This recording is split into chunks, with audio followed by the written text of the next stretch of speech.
Kalau bisa dijawab Siripas, pertanyaan saya ya, saya punya pertanyaan data ilmiah.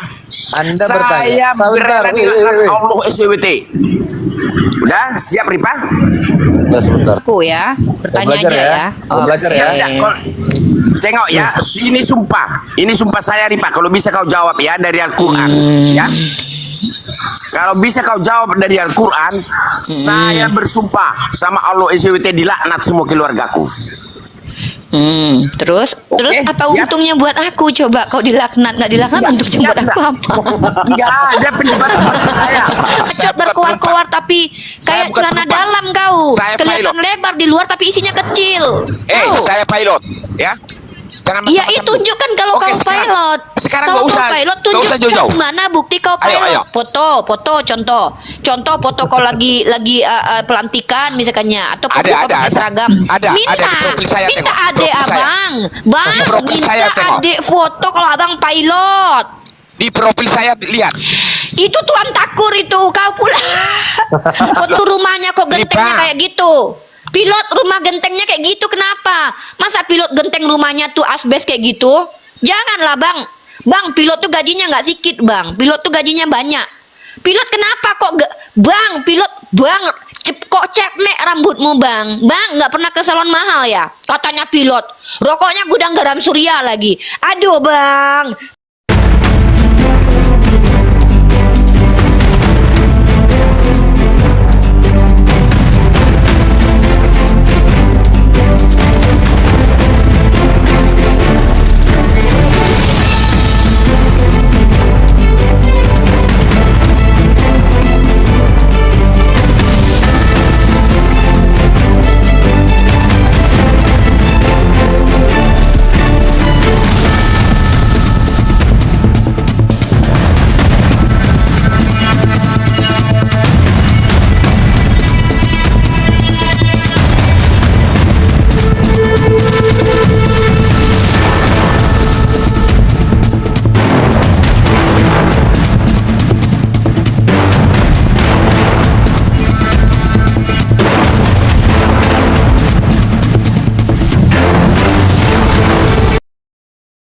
Assalamualaikum warahmatullahi wabarakatuh. Bertemu lagi dengan channel Kristologi Muslim, channel yang akan memperlihatkan diskusi dan debat lintas agama.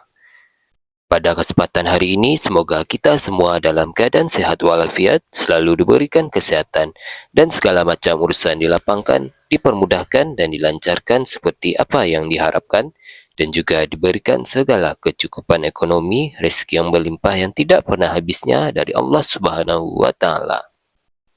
Di video kali ini, masih seperti biasa, saya akan memperlihatkan diskusi dan debat lintas agama, di mana nantinya pemeluk Islam dan oknum Kristen akan saling bertanya dan menjelaskan agama masing-masing, yang mana kita akan bisa menilai mana agama yang benar-benar bisa diterima dan dipahami secara akal pikiran manusia yang berakal.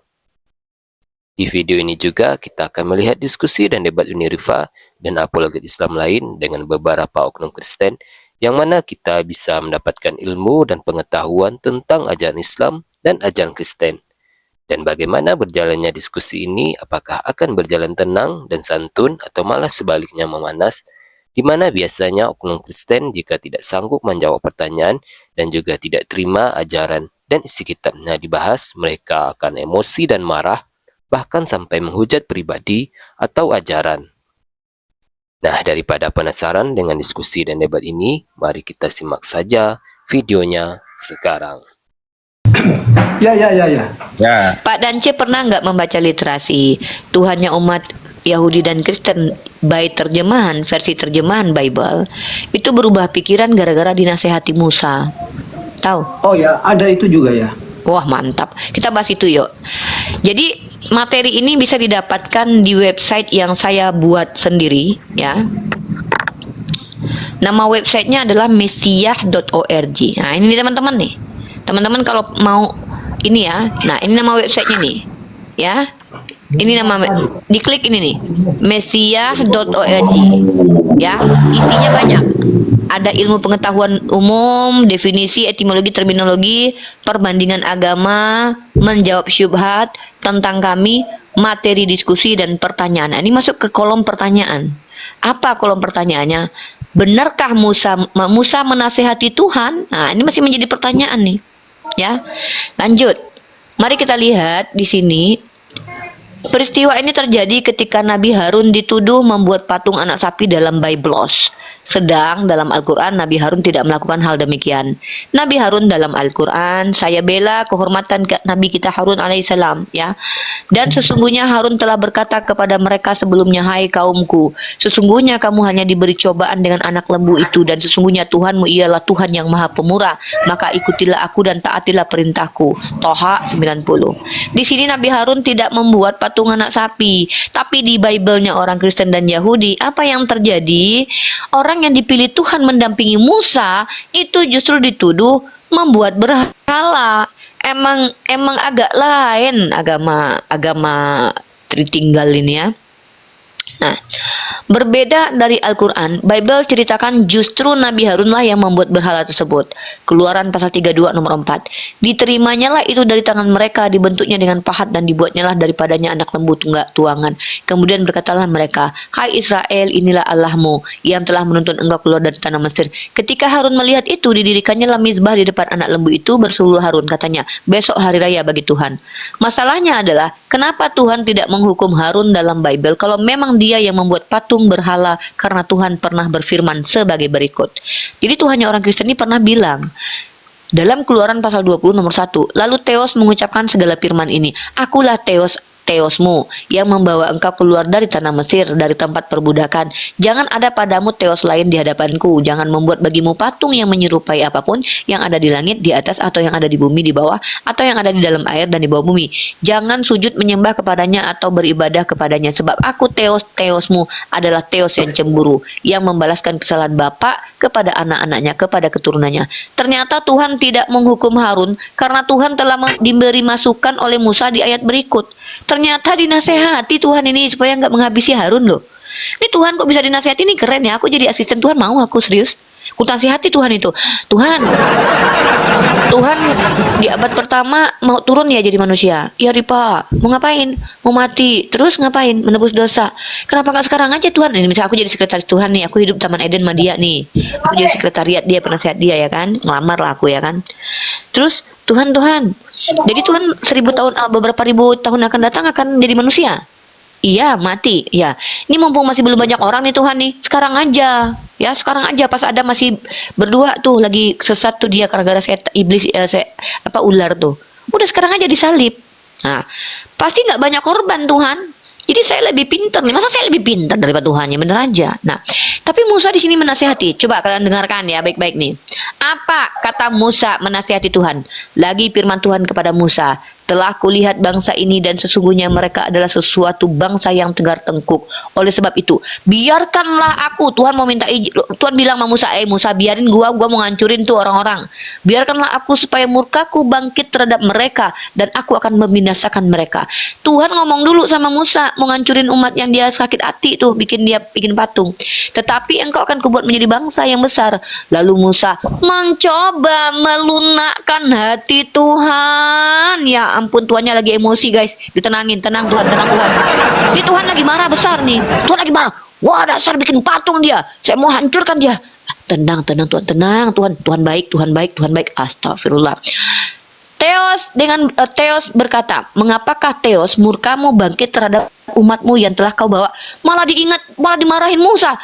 Mengapakah kamu marah? Murkamu bangkit yang telah kau bawa keluar dari tanah Mesir dengan kekuatan yang besar dan dengan tangan yang kuat.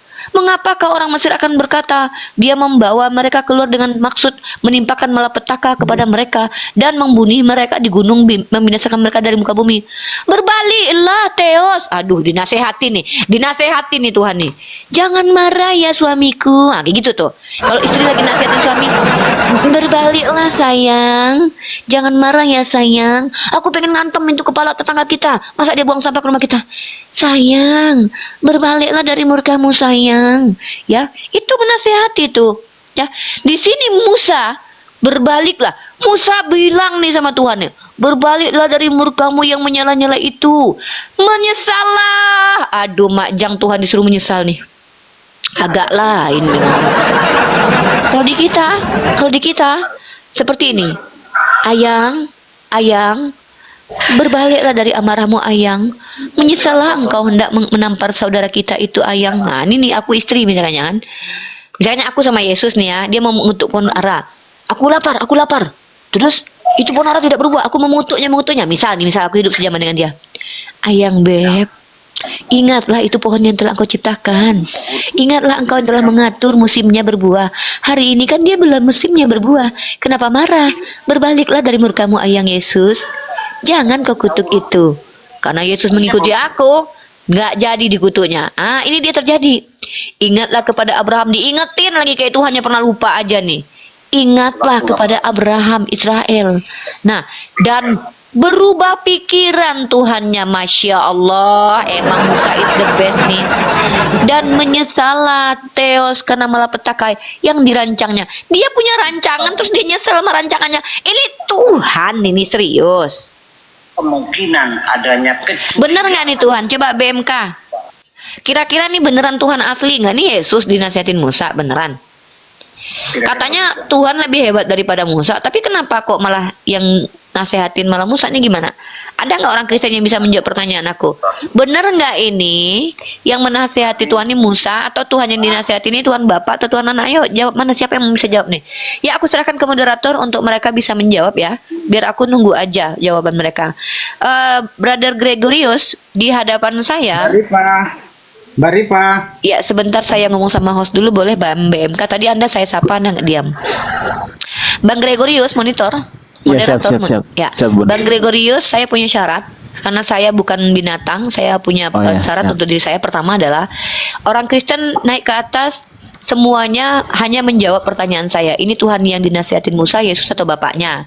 Yang kedua siap. adalah kalau mereka tidak mampu menjawab, mereka harus katakan maaf saya tidak punya jawaban. Ya, mereka harus minta maaf dulu sama kita. Ya, karena mereka tidak punya jawaban. Kedua, boleh dilanjutkan, mereka boleh bertanya apa saja ke saya, asal mereka mengaku awam dulu.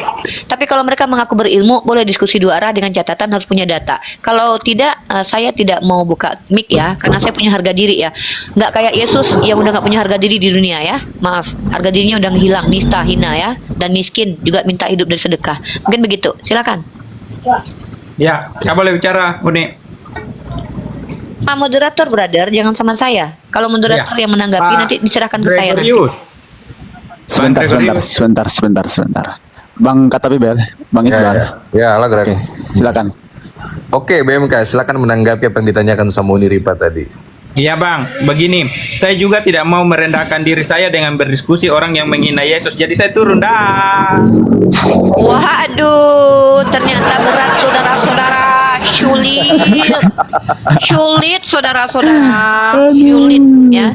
Memang sulit ketika kita sebagai orang yang tidak berilmu menghadapi orang yang menguasai kita. Jadi kita nggak takut ya.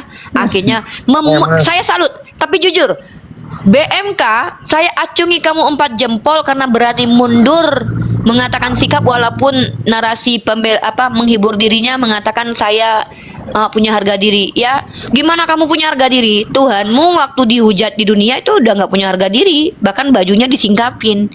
Dan bahkan dia mati 3 hari. Apa kamu masih punya? Kamu pikir Tuhanmu masih punya harga? Baca Filipi pasal 2 nomor 6. Tuhanmu dijadikan setara dan sebagai hamba bahkan lebih hina daripada hamba. Apakah itu masih punya harga diri?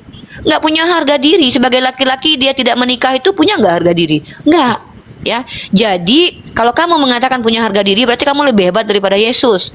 Karena Yesus sendiri di dunia sudah tidak punya harga diri. Maaf, itu fakta yang ada di kitab kalian. Silakan dilanjut orang Kristen yang mau naik. Saya hanya diam, kemudian dipanggil host baru saya ngomong. Oke, baik. Barakallahu.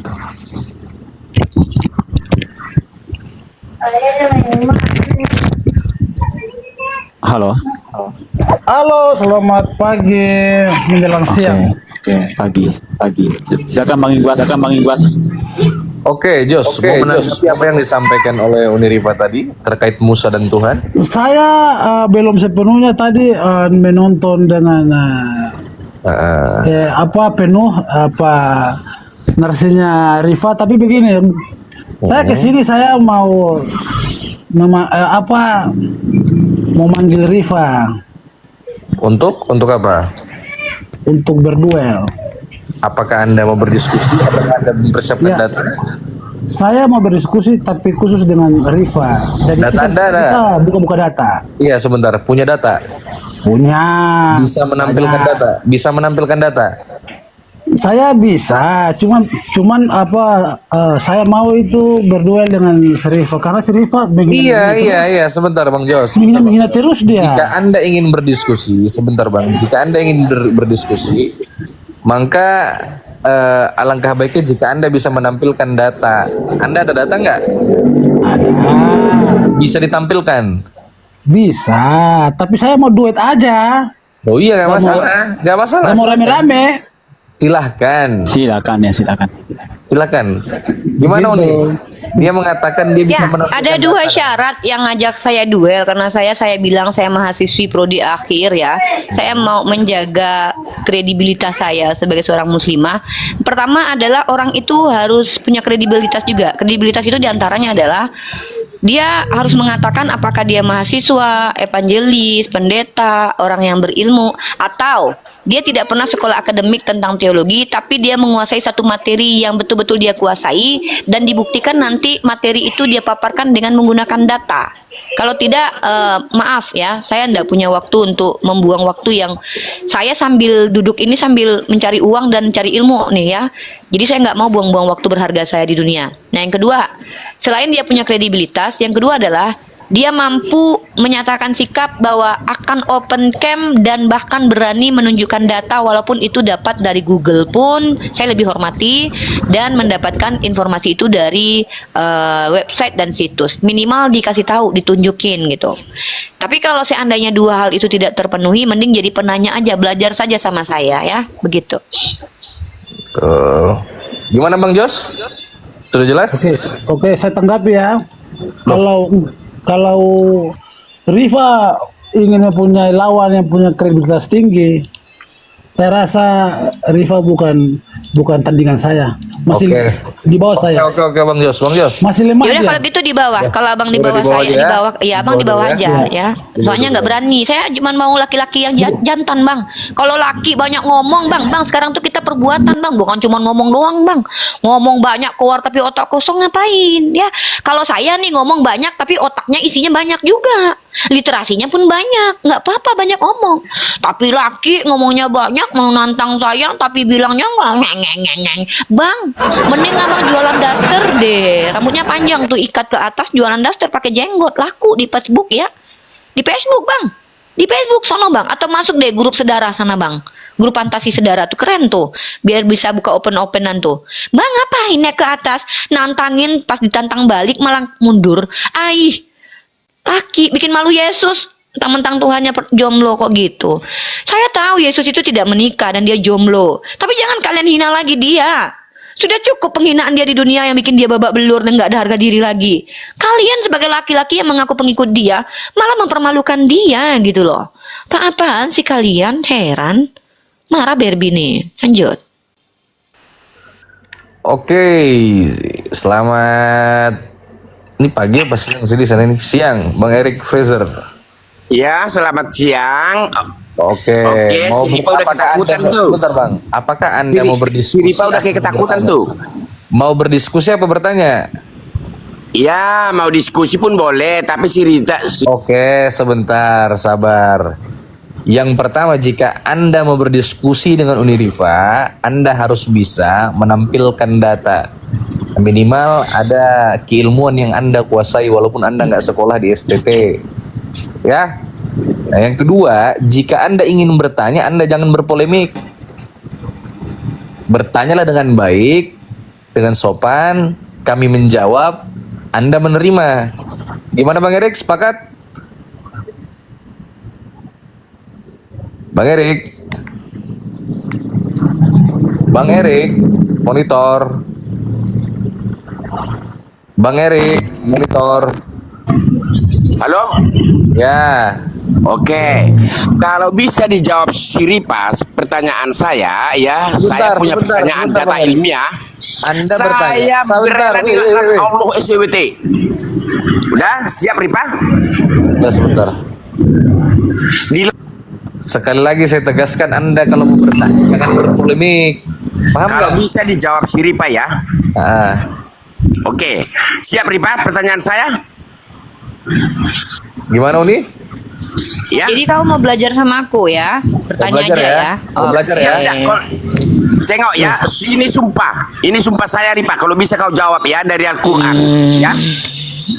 Kalau bisa kau jawab dari Al-Quran, saya bersumpah sama Allah SWT dilaknat semua keluargaku. Terus apa siap. untungnya buat aku? Coba kau dilaknat nggak dilaknat, Siap, untungnya siap, buat aku enggak. apa? Enggak ada pendapat seperti saya. Gini loh Erik, ya mungkin ku tanggapin. Yang pertama, di sini yang memberikan informasi kan aku, ya kan? Dan aku di sini yang membuang waktu, bukan membuang waktu ya, lebih mengefisiensikan waktuku di dunia untuk bermanfaat buat peradaban, menjadi teman bicara oleh orang-orang yang tidak paham Islam, dan mereka mendapatkan ilmu gratis tanpa harus bayar. Biasanya kan bayar tuh kuliah kan? Aku enggak, aku sediakan Maaf, waktu. sebentar, Nah, Rifa. bentar dulu, aku belum selesai Erik. Aku tahu kamu Oke. punya adab, tapi jangan gini lah. Aku lihat kau di komal-komal tuh nggak pernah punya adab loh, motong-motong. Oke. Di mute kadang belajarlah adab sama orang Islam. Nah, terus yang kedua, seandainya pun aku tidak bisa menjawab dengan Al-Quran, ya kan, itu nggak masalah karena aku adalah manusia yang nggak boleh berbohong dan mengada-ada sesuatu yang nggak tiada gitu loh. Nah, aku menjawab itu memang sesuai Al-Quran dan hadis. Tapi pertanyaan kau nanti, bagaimana cara bikin mie ayam di Al-Quran? Ya kak, mungkin ku bisa jawab, ya kan? Karena Al-Quran itu bukan bagaimana cara membuat mie ayam. Paling ku kasih data. Oh, di Al-Quran kalau nggak tahu sesuatu tanya ahlinya. Itu jawabannya.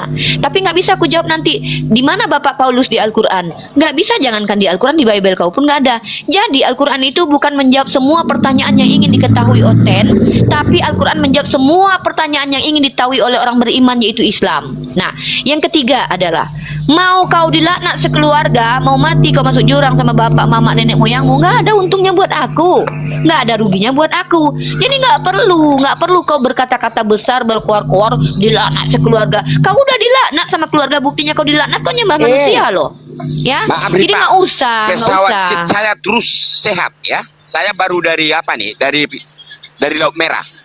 Dari mana aku tahu kau dari Laut Merah? Bisa jadi kau berbohong. Aku juga bilang kalau aku dari ketemu Tuhan kau tadi habis pegangan tangan kami. Hei, saya bukan Hei. pembohong. Saya bukan pembohong. saya Mana Kristen. bukti kalau kau memang bukan pembohong? Tunjukkan Oke, kita mulai, nggak mukamu usah kalau kau banyak betul bacot. dari. Kan? Inilah laki-laki mengaku agama Kristen, harusnya kalian Ya, punya pulang. harga diri. Saya tahu Yesus memang sudah tidak punya harga diri kalian buat, ya. Tapi tolong kalian minimal jangan bikin malu ras manusia. Ketika kau bilang kau dari pakai naik jet dari Laut Merah, minimal kau tunjukkan bukti tiketnya biar kami percaya. Karena aku juga bisa ngaku kalau aku punya emas 1 gunung di kamarku. Percaya kau? Kalau tidak, aku bisa katakan nih, aku tadi habis ketemu sama Yesus tuh, aku ditraktir makan bakso sama dia. Minimal aku bisa tunjukkan foto misalnya. Percaya kau? Nah, kau bilang kalau kau dari Laut Merah, tolong tunjukkan tiketnya dulu biar aku percaya. Baru lanjut kita diskusi, baru kagum aku sama kau. Ini ngomong saya banyak bukan- bacot, saya bukan berkoar-koar, tapi Saya kayak bukan celana penumpang. dalam kau. Saya Kelihatan pilot. lebar di luar tapi isinya kecil. Kau. Saya pilot, ya.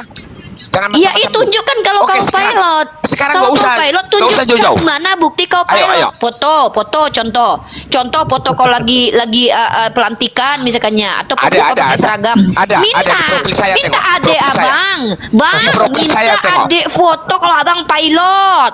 Di profil saya lihat. Itu Tuan Takur itu, kau pula. Foto mana maksudnya? Foto profil. Enggak, sekarang gini aja, Ripa. Nggak bisa, Nggak Pak usah Pilot. lama-lama, Ripa. Nggak bisa, Pak Pilot. Loh. Membohongi sebuah jabatan di institusi itu Ya. bisa dipidana loh. Inilah ya Ngaku saudara-saudaraku dokter, bukan Islam dokter. Dengar. menutupi kebodohan Duduk, bukan untuk kebodohan. Ini saya sedang mencerdaskan. Wahai orang Indonesia, ada salah satu tindak pidana berkaitan dengan pembohongan dalam ranah apa namanya jabatan. Misal ada orang ngaku dokter, tapi dia tidak bisa membuktikan dia dokter, maka dia tidak terdaftar di dalam list-list dokter, dia bisa dipidana. Ada Jangan orang ngaku di-mute, pilot, ngaku pilot, tapi dia tidak terdaftar sebagai di-mute, pilot. Bang. Ini bisa dipidana orang ini. Kenapa? Karena dia melakukan pembodohan dan Jangan kebohongan publik menggunakan apa? Menggunakan sebuah status sosial bernama pilot. Orang ini ngaku pilot, teman-teman. Bisa jadi dia nanti datang ke rumah-rumah kalian ngaku pilot untuk bisa kalian berempati sama orang ini, ya. Tolong tunjuk. Ya, tolong tunjuk gambar. Mana muka pilot? Mana tengok. Mana? Sekarang gini. Pilot Hah? kenapa itu rumahnya kok gentengnya Pak. kayak gitu? Pilot rumah gentengnya kayak gitu kenapa? Masa pilot genteng rumahnya tuh asbes kayak gitu? Janganlah bang. Bang, pilot tuh gajinya nggak sedikit bang. Pilot tuh gajinya banyak. Pilot kenapa kok bang? Pilot bang, kok cepmek rambutmu bang? Bang, nggak pernah ke salon mahal ya? Katanya pilot. Rokoknya gudang garam surya lagi. Aduh bang, pilot kenapa kok rumahnya begitu? Kenapa pilot? Pilot apa bang? Kok pilot maksudnya? Kabur dia. Kok pilot ini pena pilot bang? Bang, kenapa pilot kok rumahnya dari asbes itu atapnya bang? Abang pilot yang sederhana. Bang tahu nggak?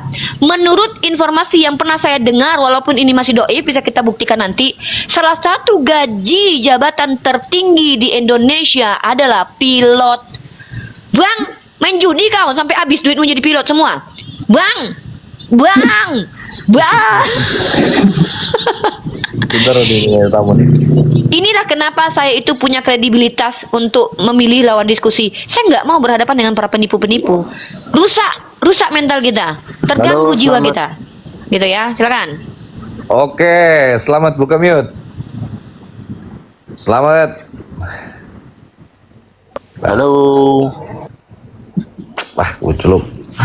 Ntar buka mute. Halo.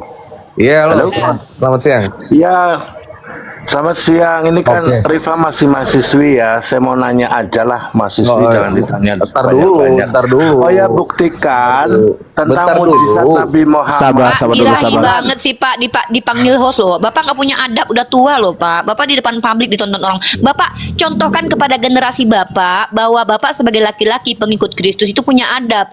Salah satu adab kalau masuk ke room orang adalah mendengarkan host. Kan saya bilang lebih baik kita banyak diam sampai disuruh bicara daripada banyak bicara sampai disuruh diam. Kasihan hostnya loh. Nah silakan host. Duh kasihan banget hostnya ini ah. Oke. Pak Slamet. Buka mute-nya. Jangan di mute. Kalau boleh nanya, buka komal jangan. Iya, makanya sebentar.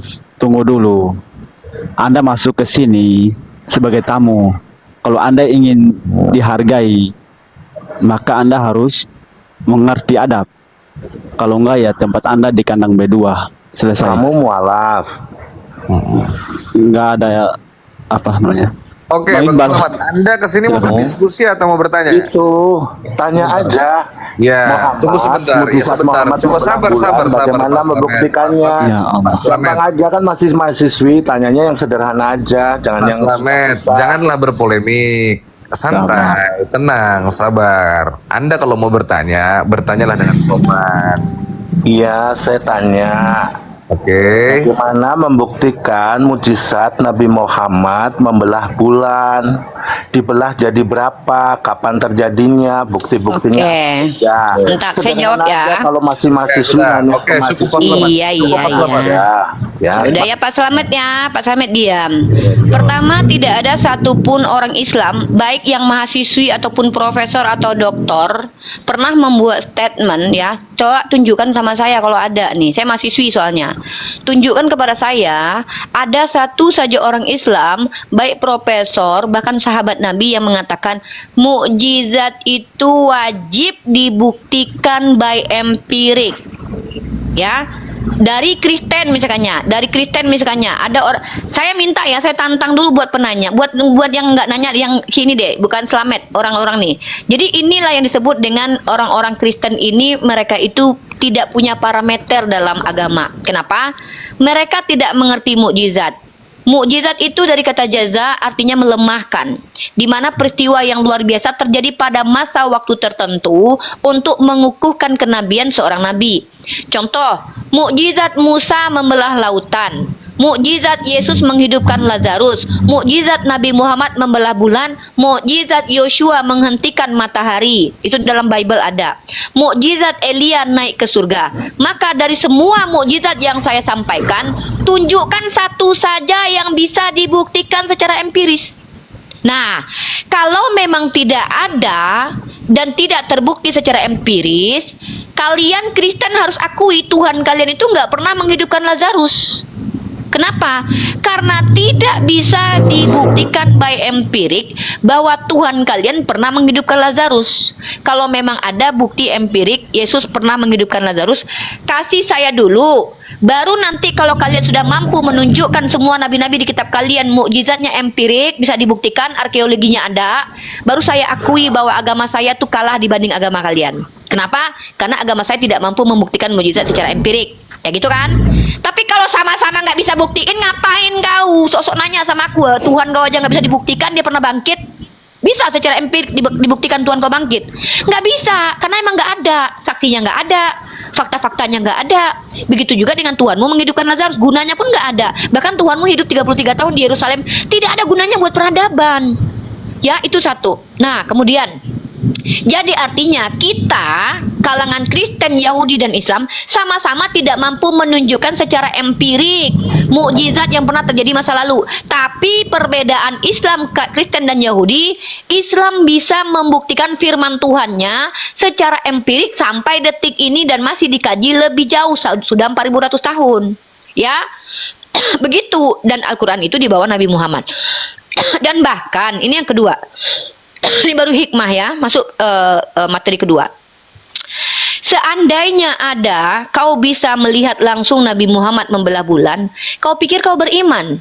Tidak, buktinya murid Tuhan kau. Murid Tuhan kau ketika sudah melihat Yesus menghidupkan Lazarus, ketika melihat Yesus menghardik badai, waktu Yesus diambil Hansip Romawi, diangkut kayak Satpol PP ngangkut orang, itu murid kabur semua. Jadi kau pikir manfaat mujizat Yesus buat murid-murid Yesus?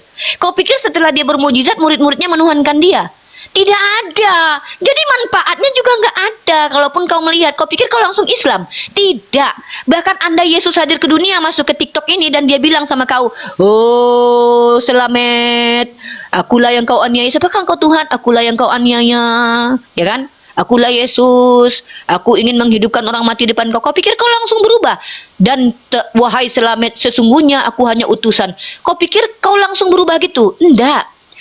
Orang-orang Bani Israel di hadapan Nabi Musa alaihissalam sudah membelah lautan Nabi Musa, mereka masih menyembah patung anak sapi. Ya, Nabi Muhammad telah membelah bulan, tidak semua yang beriman. Malah Nabi Muhammad dituduh tukang sihir. Kau tahu itu? Tahu nggak tuh? Tuhan kau yang menghidupkan orang mati dibilang dari Beelzebul, dikatakan ODGJ. Jadi kau pikir bermanfaat mukjizat nabiku untuk kau? Jangankan mukjizat nabiku, andai kau hidup bersama dengan Yesus, mungkin kau termasuk orang yang mengatakan dia dari Beelzebul. Nah, tapi ada satu ayat. Ketika Yesus dimintai mukjizat, sama persis kelakuan orang Bani Israel itu kayak kau, tuntut-tuntut mukjizat dan buktinya. Maka Yesus dituntut orang bermukjizat. Apa kata Yesus? Kepada angkatan jahat ini tidak akan ada satu tanda pun, melainkan tanda Yunus.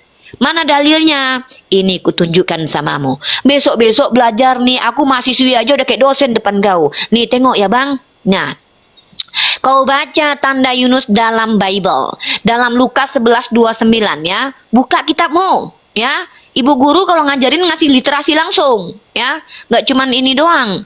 Lukas berapa tadi aku bilang Bang?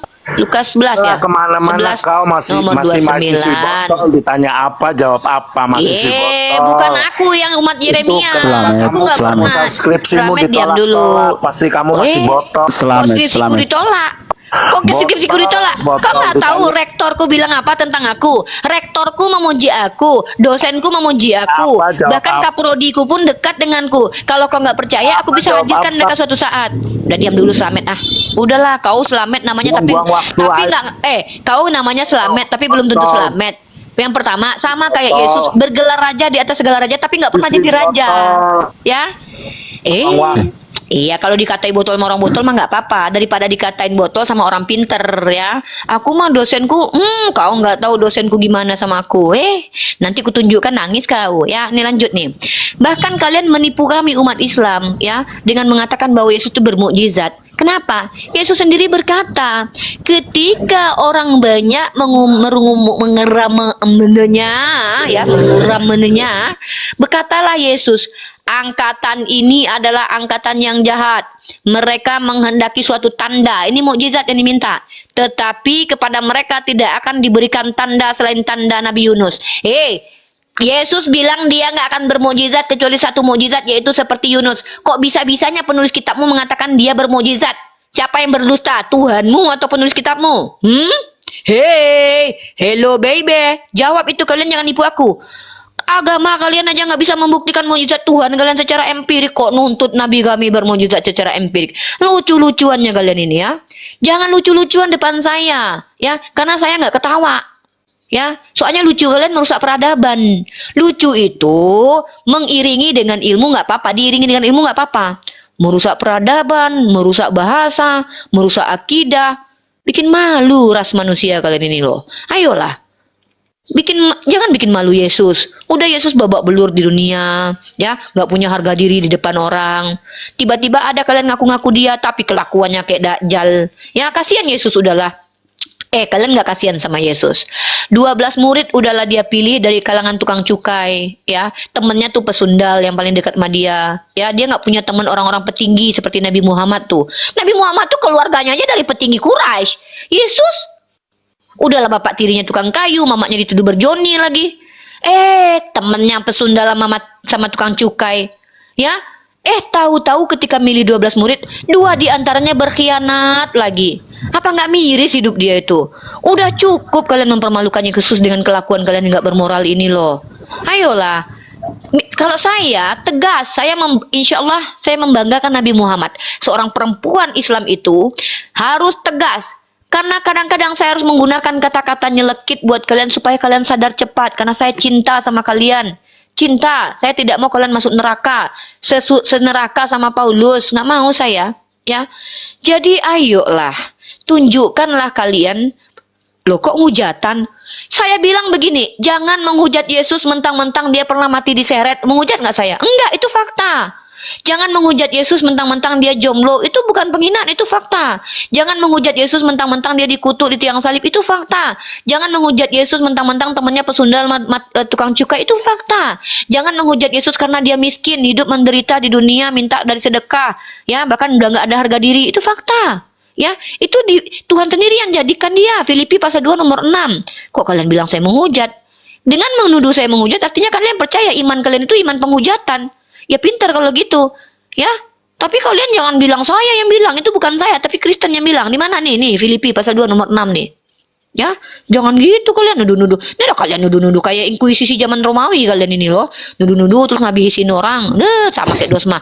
Jangan kalian bikin si Dosma marah. Nanti kalau dia marah joget-joget dia nanti. Kalian tahu, si Dosma lagi galau joget, marah joget, bahagia joget. Ketika dia mendengarkan kalian menghujat Tuhannya, joget dia nanti, goyang bahunya nanti. Dilaporkannya kalian nanti ke Kemam Poltabes Polda, nanti Polda Sumut ya. Filipi pasal 2 nomor 6 kalian baca baik-baik nih. Nah, nih. Baca baik-baik. Jadi orang tuh kayak Uniriva, minimal Uniriva tuh tunjukkan data bukan dengan kebencian. Ya bahasa Uniriva memang tegas. Uniriva perempuan muslimah disuruh tegas memang, nggak boleh kelemar-kelemar sok baik, nggak boleh. Mending terlihat tegas daripada terlihat sok baik tapi penghujat sejatinya. Nih, Filipi pasal 2 nomor 6. Buka ini tafsirannya ya. Nah, kemudian kalian lihat Matthew Henry. Ya, apa tafsir Matthew Henry di sini? Ya, di sini dikatakan apa? Tuhan kalian nggak ada harga diri, serius. Ini beneran, ini bukan kata saya, tapi kata Matthew Henry. Ya, memang Tuhan kalian menjadikan dirinya nggak berharga. Ya, nih kita lihat di sini. Salah ini. Aduh, jadi lapar aku pengen makan aku habis ini. Udah jam 12, duhur bentar lagi sini. Nah, kalian baca ini, baca besok. Menurut tafsiran Matthew Henry, ia mengambil rupa seorang hamba. Yesus dibesarkan secara sederhana. Mungkin turut mengerjakan pekerjaan orang tuanya. Itu pun mungkin ya, bisa jadi dia nggak pernah kerja seumur hidup. Orang dia pengen keledai ngambil punya orang kok. Beli napa? Beli kan punya duit kan? Berarti dia nggak punya uang. Nah, Yesus dibesarkan secara sederhana, mungkin turut mengerjakan pekerjaan orang yang dianggap sebagai ayahnya. Seluruh hidupnya adalah hidup yang sangat rendah. Tuh, hina. Tuh, miskin, nista. Berarti benar kata saya tadi. Matthew Henry mengatakan Tuhan kalian gak punya harga diri. Karena sangat rendah, hina, nista, miskin. Ia tidak memiliki tempat untuk meletakkan kepalanya. Hidup dari sedekah. Tuh gak punya harga diri banget tuh, minta-minta tuh. Ya. Nih, jadi kalau kalian marah sama saya, nggak berhak kalian marah sama saya. Karena saya mengutip tafsir dari Matthew Henry. Jadi inilah kenapa saya nggak mau nyembah Yesus. Saya cari suami aja yang kaya kok. Masa cari Tuhan yang miskin? Nggak mau. Ya, itu. Saya cari suami aja yang berduit. Masa saya harus nyembah Tuhan manusia laki-laki yang ketika hidup itu miskin? Grista Lila, kok nggak baca sampai akhirnya? Nah ginilah Kak Grista, jangan kau suruh aku yang baca sampai akhirnya, kau lah yang baca sampai akhirnya, kau cari sendiri. Kau malas sekali belajar. Masa yang bener aja lah kau. Masa aku baca sampai akhir sebanyak ini? Ha, kau tengok nih, ini mau aku baca. Dan lagi pula dari mana kau tahu kalau aku nggak baca sampai akhirnya? Justru aku pernah membaca. Nah ini kau suruh aku baca di sini sampai akhir ini. Ini kayak gini nih. Kenapa nggak kau yang baca? Manja kali kau. Hah ini akunya. Baca nih kayak gini. Hah ini nih. Panjang kayak gini aku yang baca. Hebat kali kau. Kau yang pengen dapat ilmu, aku pula yang kau suruh-suruh baca sampai akhir. Lucu. Kaulah Kak E. Kaulah Kak E. Kau cari linknya. Ini linknya aku tunjukkan. Nah. Ini linknya. Nah. Sian aku tengok. Hah, ini linknya.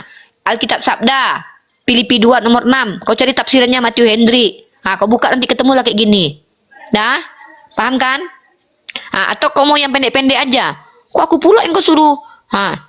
Ialah sifat hakiki yang di luar menyatakan zat. Wah, oleh karena Theos, Kristus mempunyai hak atas sifat Theos. Wah, punya zat juga Theosnya. Ya. Jadi gini lah. Nah, apa? Ini pakai tafsiran nih, ha.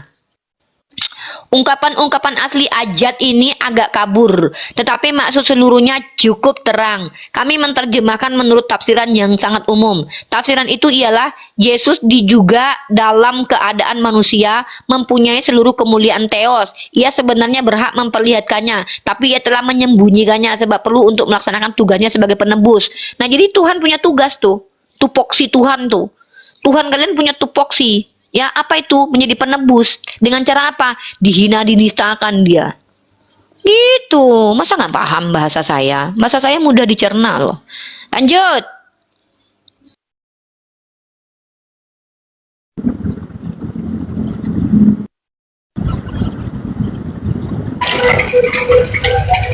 Oke. Halo. Air. Halo. Alah.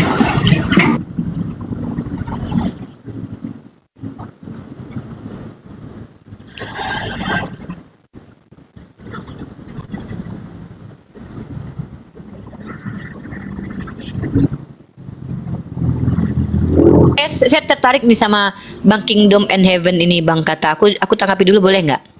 Matius pasal ke-5 nomor 3. Berbahagialah yang miskin di hadapan Theos, karena merekalah yang mempunyai keadilan surga. Makanya miskin kalian. Ripa, ada ndaknya limu debat dengan saya? Ayo Ripa. Yang kena pelanggaran siapa? Kayaknya ada. Uniripa, Greg. Uniripa ya? Alamak. Wah, Oten.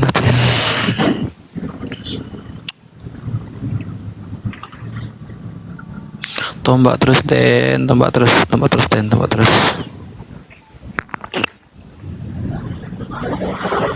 Ada tentara. Oke, Erik. Ya. Erik, Ya. habis oke. tombak kau diam ya. Demi Allah, demi Tuhan, demi Yesus, saya nggak pernah melakukan seperti itu. Udang lah demi Yesus. Yesus nggak bisa berbuat apa-apa kok demi Yesus. Buka Saya kau Yesus. tidak pernah melakukan seperti itu. Saya bukan Islam. Oke. Biar Anda tahu. Nambah ya. Jangan satu Nombaknya. turunan Oke, saya. diam, ya. diam Erik. Kau diam dulu, diam. Sekarang diam. Oke. Oke, diam ya. Kalau kau masih berisik, mulut aku lebih pedas. Oke, diam. Oke, Assalamualaikum Bunda Rifa. Ya, bangkit di detik ketiga ya. Oke, Alhamdulillah. lanjut. Alhamdulillah. Ditombak di detik ketiga langsung bangkit. Oke, Ripa. Oke, Ripa. Bang Erik. Sama host aja, jangan sama saya. Ini roomnya hostnya ngatur. Silakan host. Siap. Bang Erik, Ya. ini yang kedua kali kau naik ke atas. Jadi tolong adabnya dipakai. Oke. Saling mendengar agar diskusi berjalan lancar dan orang di bawah, teman-teman di bawah mendapatkan edukasi. Kalau Anda tidak memenuhi syarat ini, maka Anda tidak layak untuk berada di sini. Sepakat? Sepakat. Oke. Oke, lanjut Bang Iqbal. Nggak lawan saya si Ripa loh. Iya, Kan nanti mahasiswanya. diarahkan. Sabar ya. Bang Iqbal. Oke, Saya ambil alih langsung. siap. Oke, terima kasih host ya. Ya. Buat yang bertugas, kru yang bertugas di Gregorius FAM Komal, terima kasih banyak supportnya, luar biasa, teratur. Baik, Erik, saya sudah bilang berkali-kali, saya tidak mau berbicara dengan orang yang mudah berbohong di ruang publik. Karena nanti probabilitasnya bisa jadi setiap omongannya adalah bohong. Nanti saya buang-buang waktu. Coba tunjukkan sertifikat pilotmu atau bukti kalau kamu pilot dulu. Baru saya bisa ngomong sama kamu. Kalau enggak akui kalau kamu berbohong, maka kita lanjut diskusi. Saya Silakan. dilaknat Tuhan kalau nggak benar. Tadi yang kau lihat itu saya lagi di gudang, ya. Oke? Maaf ya, saya itu bukan orang yang bisa iya-iya aja kayak kalian. Maaf. Kalian kalau misalnya demi Tuhan, maaf, saya bukan. Kamu lagi berhadapan dengan saya perempuan bukan muslimah Islam. loh. Saya bukan Islam. Ya, saya loh, bukan Bu. Kristen yang iya-iya aja. Maaf, Loh, saya kalian muslimah. boleh berbohong. Ya, oke, kutanya, kalau seandainya binimu misalkannya di dalam lemari, tapi ada penjahat, ditanya, Erik, di mana binimu? Jujur kau bilang, nggak boleh Jujur. berbohong pada waktu itu. Jujur, kuserahkan kepada Tuhan. Jadi kau serahkan binimu pada penjahat, bukan sama Tuhan. Kau Kuserahkan serahkan kepada Tuhan. Oh, Kuduakan. aku tanya, yang datang berarti Tuhan yang merampok maksudmu? Yang kutanya Saya itu perampoknya itu bukan Tuhan, yang Saya perampoknya lawan. itu manusia. Saya lawan apapun yang terjadi. Ya tangan kau kan diikat, kayak mana kau mau ngelawan? Loh. Lalu kau ditanya, mana itu istrimu? Nah, jadi kau berbohong Loh. atau enggak? Loh, saya kan ada Tuhan. Iya, memangnya kau pikir Tuhan turun gitu membantu kau? Kau tahu perang dunia Loh, saya satu percaya. kedua, mana ada Tuhan turun membantu orang-orang itu? Saya percaya mujizat ada. Ya udah kalau gitu tunjukkan Tuhanmu kesini membantu dulu, baru aku percaya. Kalau enggak bisa. Sekarang gini aja, Rifa. Nggak usah Kau banyak percaya bacot, Tuhanmu bisa tahu. menolongmu? Coba Mau selamatkan nggak debat Tuhanmu. dengan saya? Oke, nggak mau debat sama penipu. Buktikan dulu kalau kau pilot. Kalau nggak bisa. Nggak, sekarang karena saya Kau memakai data tunjukkan ilmiah. kalau kau pilot. Anda Ya, tunjukkan saya- kalau Anda seorang Aduh. pilot dulu, maka saya akan meladeni Kau- Anda untuk berdiskusi. Karena pilot itu tidak mungkin bicaranya seperti Anda. Pilot itu orang terdidik. Saya tahu betul. Mana ada pilot? Macam mananya kita mau melandas kita di ini, jatuh kita nanti. Nggak ada kayak gitu. Nggak ada. Pilot itu Rifa, punya nggak usah cara bicara. kemana-mana. Rifa, Bisa bahasa you nggak Inggris? usah Can you speak kemana-mana. English? Wait, can you speak English? Yes. Oke, coba kalau seandainya kita mau mendarat dalam bahasa Inggrisnya, tolong gimana? Ngapa sampai ke situ? Saya bisa kok. Nggak Untuk usah kau ajari. membuktikan kalau kau pilot, coba bilang apa? Rifa, ya Rifa, you fucking buset ya. Oh, you stupid ya. Bahaya Rifa, saudara-saudaraku, kita ini debat. pilot yang harus Kita dihentikan. debat. Dia adalah pilot yang harus dihentikan. Rifa. Kenapa? Dia mulutnya Rifa. kayak sampah. Dia suka ngomong jorok. kenapa? Pilot begini Kenapa berbahaya. kalian? Pilot Kenapa seperti ini kela- berbahaya. kenapa Nanti kalian? dituruninya, nanti kalau ada orang Islam yang nggak suka, dia dituruninya nanti nih, bahaya nih pilot ini guys. Dan pilot ini Rifa. berpotensi untuk menghancurkan pesawat negara kita nih. Oke, Rifa, kutanya saya sama nggak kau, bangga bahasa kutanya. Inggris ya. Saya Kau tanya bukti yang sekali bangga, lagi, ya. nggak butuh. Aku bukan Saya orang udah- Inggris. Saya Supaya- tanya sama kau. Saya Coba seperti minum air. tunjukkan bagaimana cara bicara dalam bahasa Inggris mengatakan bahwa kita akan landing. Coba. Buka mic-mu. Ayo, gimana caranya ngomong? Kalau kau mau landing, bahasa Inggrisnya gimana itu? Semua passenger, all passenger, we want to landing right now. Gimana? Coba ngomong. EA. Ayo ngomong. Gimana kalau pilot mau landing? Ya gimana dia kalau ngomong sama penumpangnya? Penumpang yang terkasih, selamat tinggal kami menempuh. Kayak gitu kan ada. Kau pikir aku nggak pernah naik pesawat? Hah? Ayo, gimana? EA. Dasar, nggak usah. Bang Gregorius, saya serahkan penipu kepada Anda. Saya tidak ada waktu. Saya mau makan, mau sholat dulu. Bang. Udah, Bang Erik. Berkaitan dengan kabur. Aduh, saya jamin ya, saya dilaknat Allah kalau berani sendiri. enggak, sebentar. Ya, Itu nggak ada urusan, sebentar. saya lah dilaknat Udah, kalau berani Bang Erik. dengan saya. Perhatikan. Udah? Berkaitan dengan Anda tidak bisa membuktikan bahwasanya Anda itu pilot, maka secara paksa kami turunkan. Enggak usah Oke, ke situ. terima kasih. Enggak usah ke situ. Terlalu banyak bohong. Ayo kita di- Di bawah saja, terlalu banyak bohong. Kedengaran nggak suara asaran Bang Greg? Kedengaran. Oke.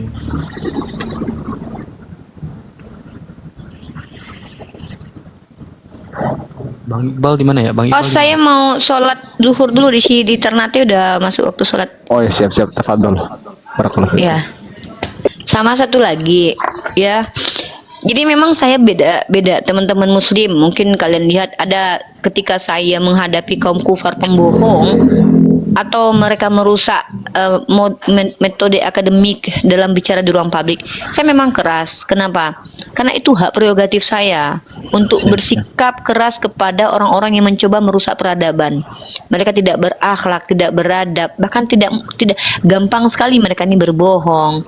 Ini tidak boleh kita biarkan. Kenapa? Ini hanya akan ditiru sama generasi kita. Maka saya bersikap tegas dengan orang-orang ini ya. Jadi kalau teman-teman agak annoying, saya agak keras ya. Saya bukan ustazah.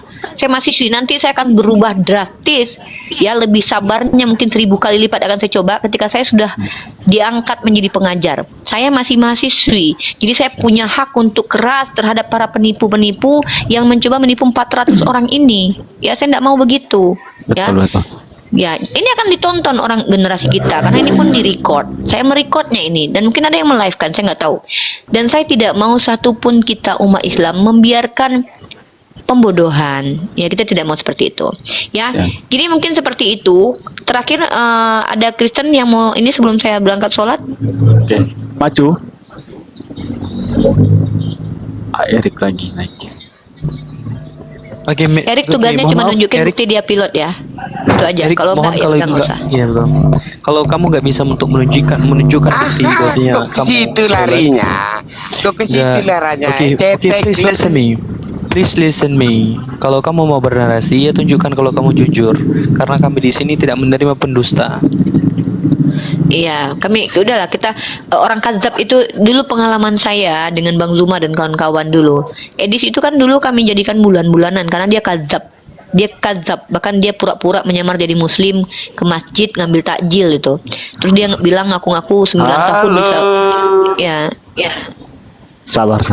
Oke, silakan Gregorius ambil alih kata Bible yang lain. Oke, izin. Joyful. Sepotong.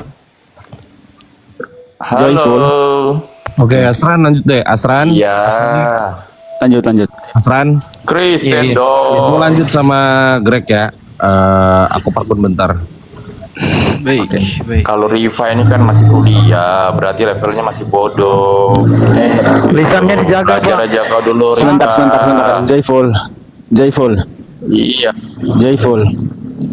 Saya tahu di agama Anda itu tidak Kalau orang kuliah tidak pasti ada bodoh ajaran namanya diajar. adab, tidak ada. Tuhanmu keburu mati, keburu metong. Pasti adab- Jadi tidak adab sempat kalian. untuk mengajarkan adab.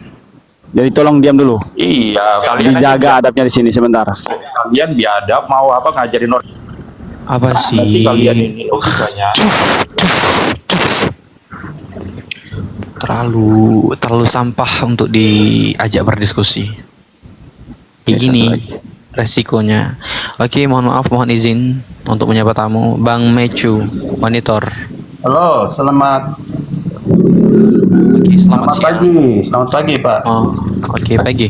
Oke, di sini mungkin guru kami ya, Uniriva itu memiliki kriteria tersendiri untuk menjadi untuk mencari lawan perdiskusian.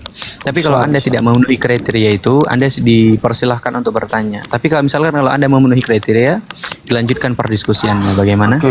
Boleh kita dengar bentar. Saya belum mempersilahkan Anda untuk berbicara. Tolong tunggu sebentar, dengan hormat saya berbicara.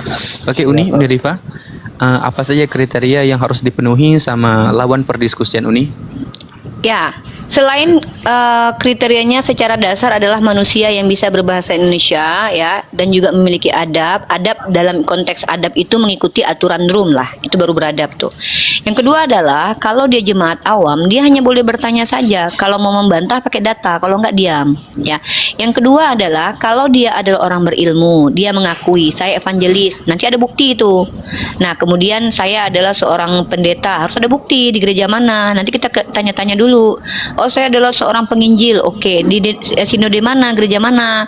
Nah, kita harus tahu itu. Kemudian dia mengatakan, oh, saya masih mahasiswa. Kita tanya kampusnya, biar kita cek di PD Dikti. Nah, baru saya akan melawan dia diskusi. Atau saya nih orang tidak pernah kuliah Uni, tidak punya background akademis, tapi saya belajar secara otodidak satu materi khusus. Oke, dengan syarat kita tidak pakai data kredibilitas, tapi syaratnya adalah punya data nanti ketika bicara. Oke, bicara pakai data.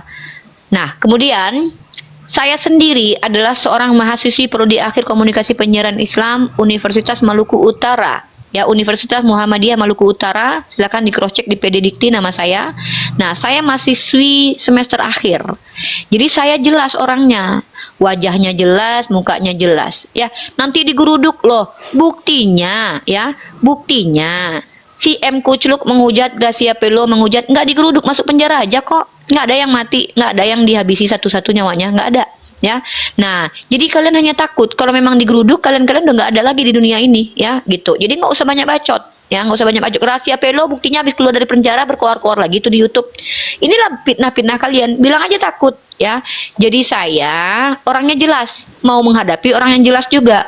Ketika saya menghadapi orang nggak jelas, pakai akun palsu, ya, banyak berbohong, itu sama saja saya merendahkan diri saya. Artinya mending saya ngomong sama guguk. Itu sama kayak singa meladeni anjing. Ngapain singa ngeladenin anjing?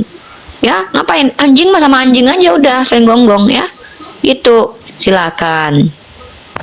Baik, untuk Bang Macu, Bang Macu memenuhi salah satu dari kriteria yang disebutkan tadi?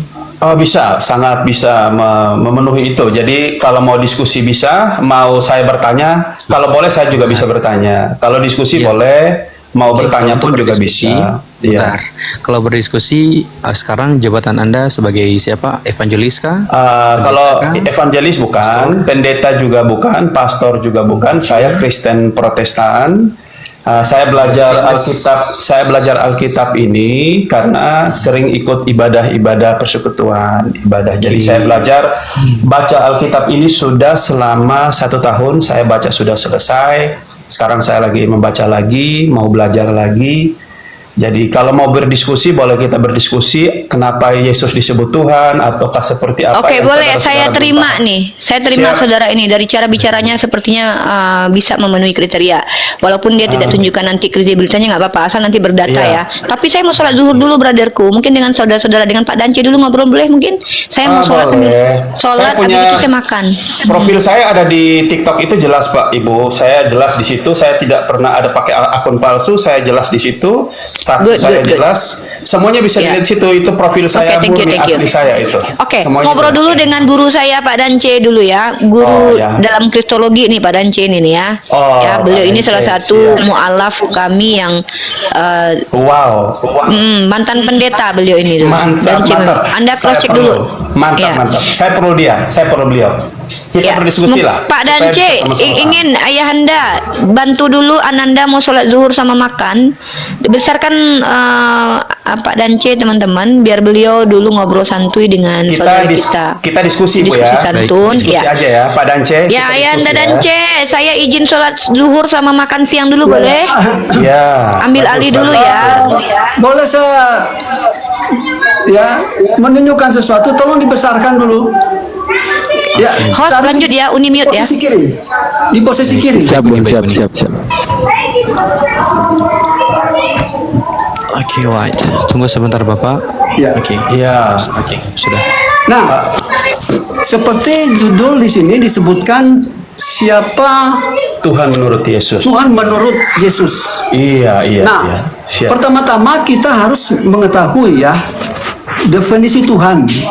Iya. Tuhan sebetulnya adalah suatu nama gelar, sesembahan.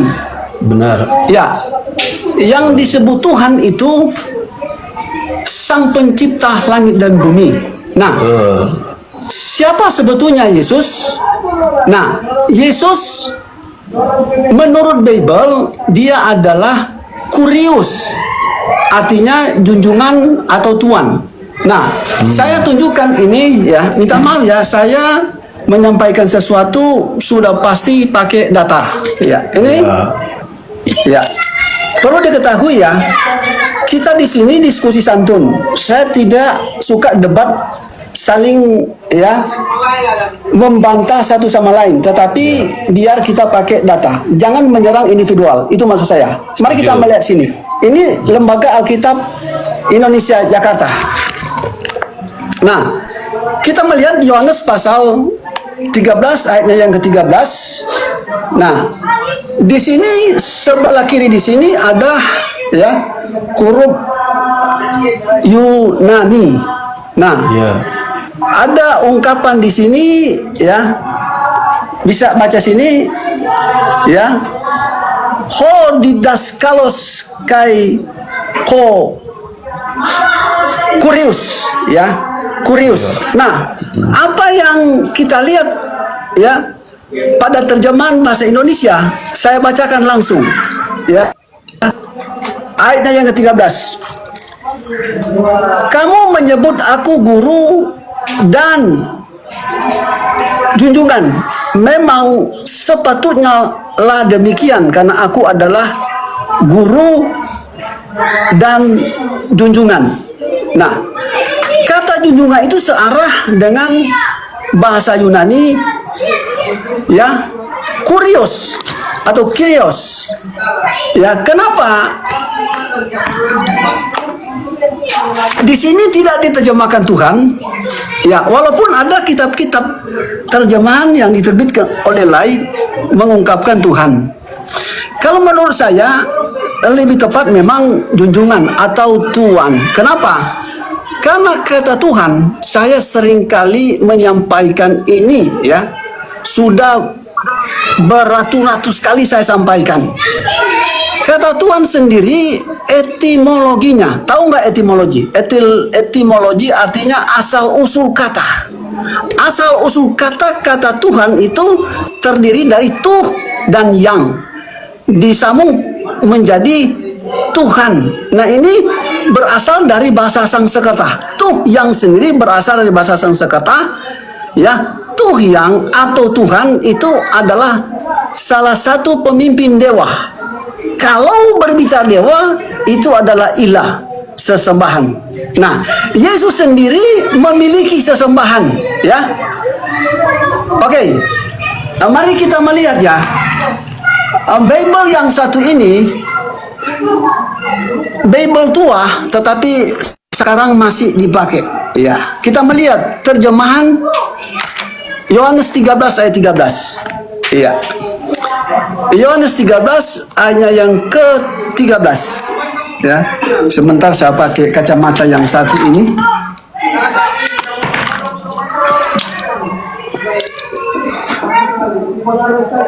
Oke. Yohanes 13 ayat yang ke-13.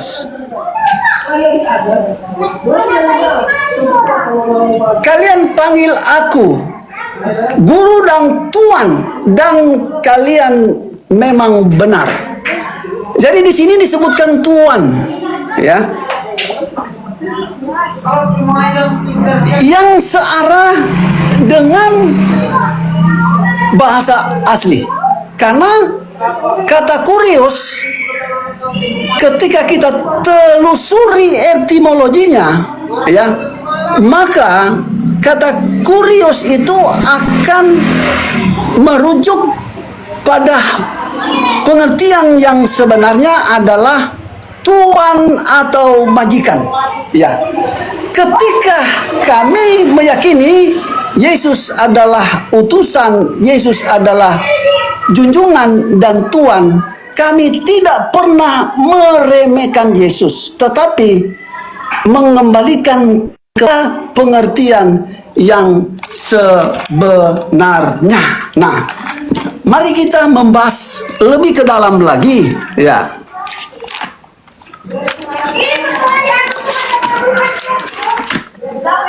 Lukas pasal 2 ayat yang ke-11. Lanjut ya. Lanjut, aku nyimak. Ya. Lukas pasal 2 ayatnya yang ke-11. Ya. Waalaikumsalam. Hari ini sudah lahir bagimu. Hari ini sudah lahir bagimu di kota Daud seorang juru selamat. Jadi di sini disebutkan seorang. Kata Yunani antropos, seorang juru selamat, yaitu Al-Masih, junjungan kita. Al-Masih ini loh, ya, Bible yang dikeluarkan oleh Lai. Ya. Pertama di sini disebutkan seorang, artinya manusia, juru selamat. Nah, karena Yesus diberikan otoritas, diberikan kuasa, maka Yesus juga disebut juru selamat karena dia penerima firman dan penyampai firman. Mari kita melihat di sini, yaitu Al-Masih. Nah, kalau kita gali mendalam kata Al-Masih dalam bahasa Yunani Kristos, yang artinya diurapi. Siapa yang mengurapi? Ibrani pasal 1 ayat 9, Allah yang mengurapi engkau, Allah yang mengurapi Yesus. Tidak mungkin Allah mengurapi dirinya, Tuhan mengurapi Tuhan, tetapi sesembahan itu ya kepada Yesus Kristus. Nah, izin sekali lagi saya menggali 1 Korintus pasal 8 ayatnya yang ke-6, masih dalam konteks ya penyampaian arti yang sebenarnya. Siapa Tuhan,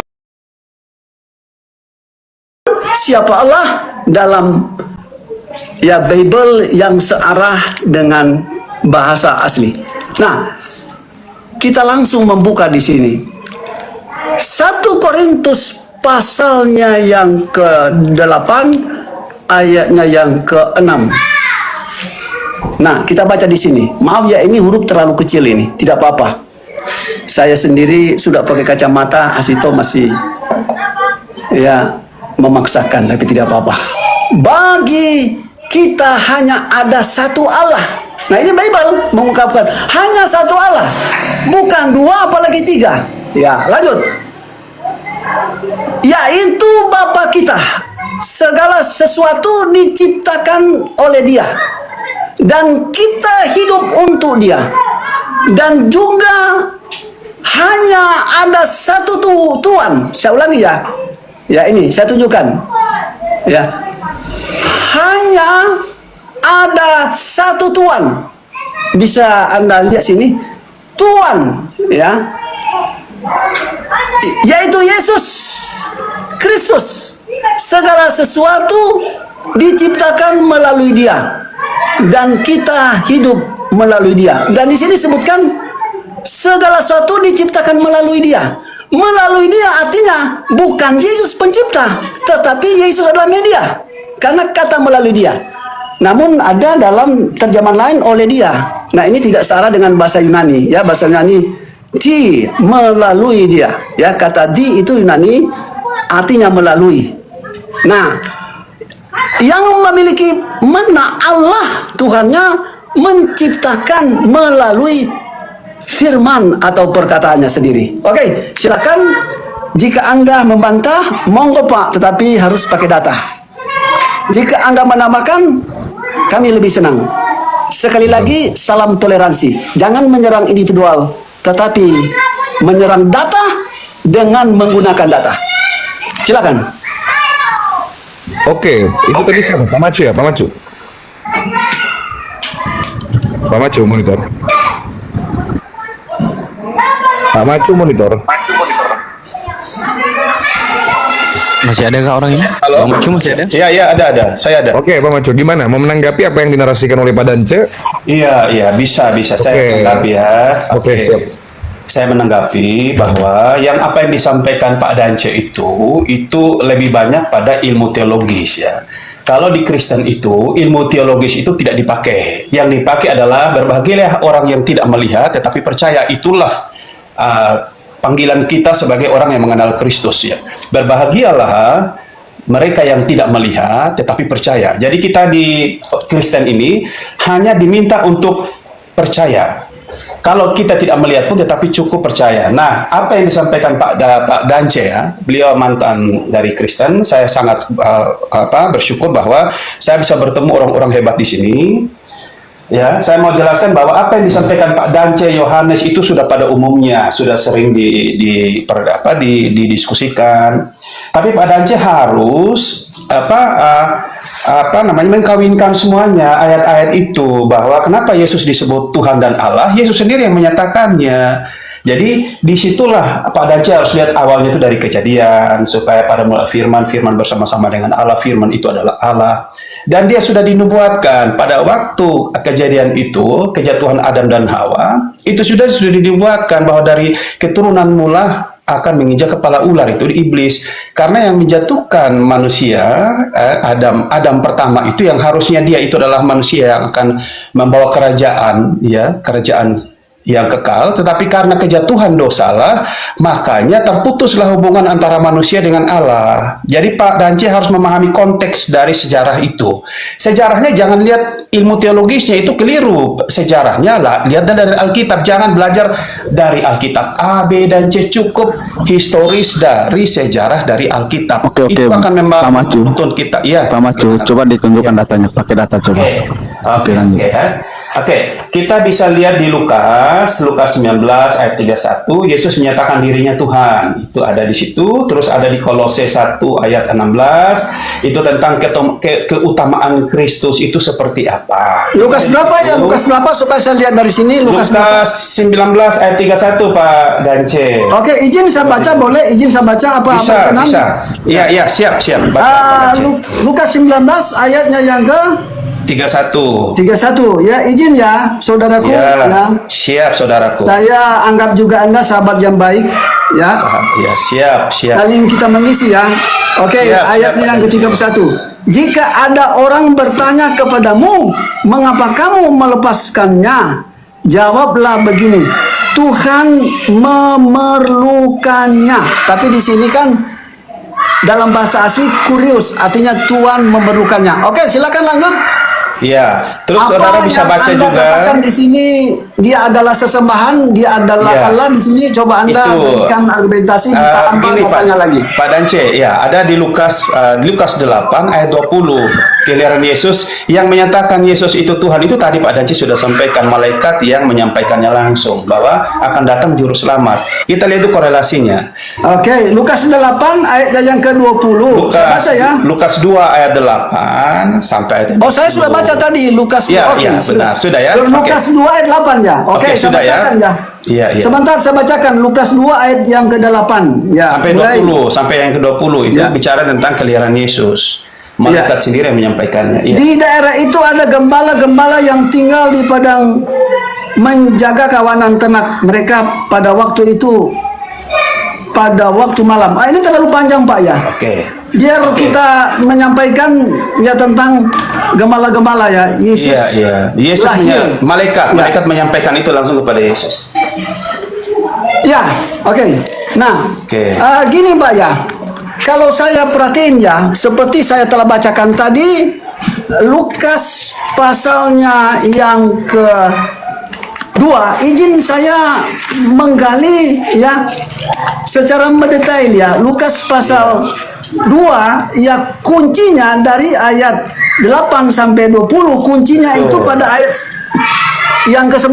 Nah, benar Bang. Oke, izin Pak di GDN saya mau nyampaikan data ini. Siap. Nah, izin ya. Sabar kawan-kawan, saya punya lawan diskusinya orangnya baik, santun, sopan. Ya, oke. Host, tolong diikuti ya, saudara kita ini, Mang Cucon ini, tolong diikuti. Saya akan begitu. Oke, sebentar saya ikuti dulu. Izin ikut balik Pak ya. Siap. Ya, saya sudah ikuti Anda. Oke, pada Tolong izin ikut balik. sebentar, Pak. Izin sebentar. Saudara-saudara, tolong mengikuti Macuncong ini ya. Ya, sebentar Pak Dance. Oke. Sebentar sebelum melanjutkan, mungkin izin sedikit. Teman-teman yang di bawah jangan lupa bantu tap-tap layar. Ini narasumber kita di atas, terutama Pak Dance ini akun baru, tolong di follow. Ada Unurifa, ada Bang Ali, ya, dan teman-teman yang lain silahkan di follow teman-teman. Oke, siap lanjut. Ya, jangan cuma saya follow, semua di follow, terutama Macucong 51 ini tolong di follow juga. Siap. Nah, Pak izin Pak ya. Setelah saya pelajari ternyata ya kesimpulan dari Lukas pasal 2 dari ayat 8 sampai selanjutnya seperti Anda katakan tadi sampai ayat 20. Kesimpulannya itu ada pada ayatnya yang ke-11 ya. Sekali lagi saya bacakan dalam terjemahan yang diterbitkan oleh Lai. Hari ini sudah lahir bagimu di kota Daud seorang. Nah, di sini ada kata seorang. Juru selamat yaitu Al-Masih junjungan kita. Nah, selain ada kata seorang, ada kata Al-Masih. Al-Masih artinya yang diurapi. Betul. Kalau kita gali lebih dalam, Ibrani pasal 1 ayat 9, Allah yang mengurapi Yesus. Lalu disebutkan di sini, ya, junjungan. Artinya manusia yang diberikan otoritas atau majikan, ya, atau yang di Pertuan Agung. Nah, ini menyimpulkan, ya, bukan hanya berdasarkan perasaan, tetapi berdasarkan data dan ilmu, bahwa Yesus itu diberikan otoritas oleh Tuhannya. Ya, saya tidak perlu memperpanjang narasi saya karena hanya menanggapi. Oke, silakan lanjut, saudaraku. Ya, terima kasih. Macucong 51. Terima kasih Pak Dance. Ya, kita juga bisa lihat di Filipi 2 ayat 5 sampai 11. Di situ Yesus adalah Tuhan Allah. Dia sampaikan. Oke. Sebentar ya, Pak. baca. Filipi 2 ayat 5 sampai 11. Iya.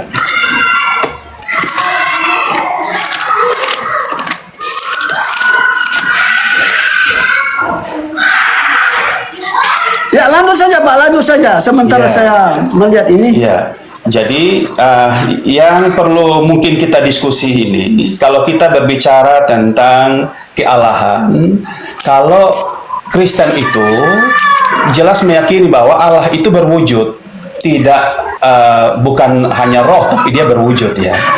Itu bisa kita lihat juga di dalam Kejadian. Kejadian itu sudah menyatakan dengan jelas bahwa Allah itu berwujud, bukan roh ya. Kalau pada mulanya adalah firman bersama-sama dengan Allah, firman itu adalah Allah, itu berbicara tentang karakter ya. Karakter daripada seorang juru selamat, bahwa dia adalah firman yang hidup. Nah, ini yang perlu nanti kita lihat di ayatnya. Itu ada di Kejadian 1 ayat 26.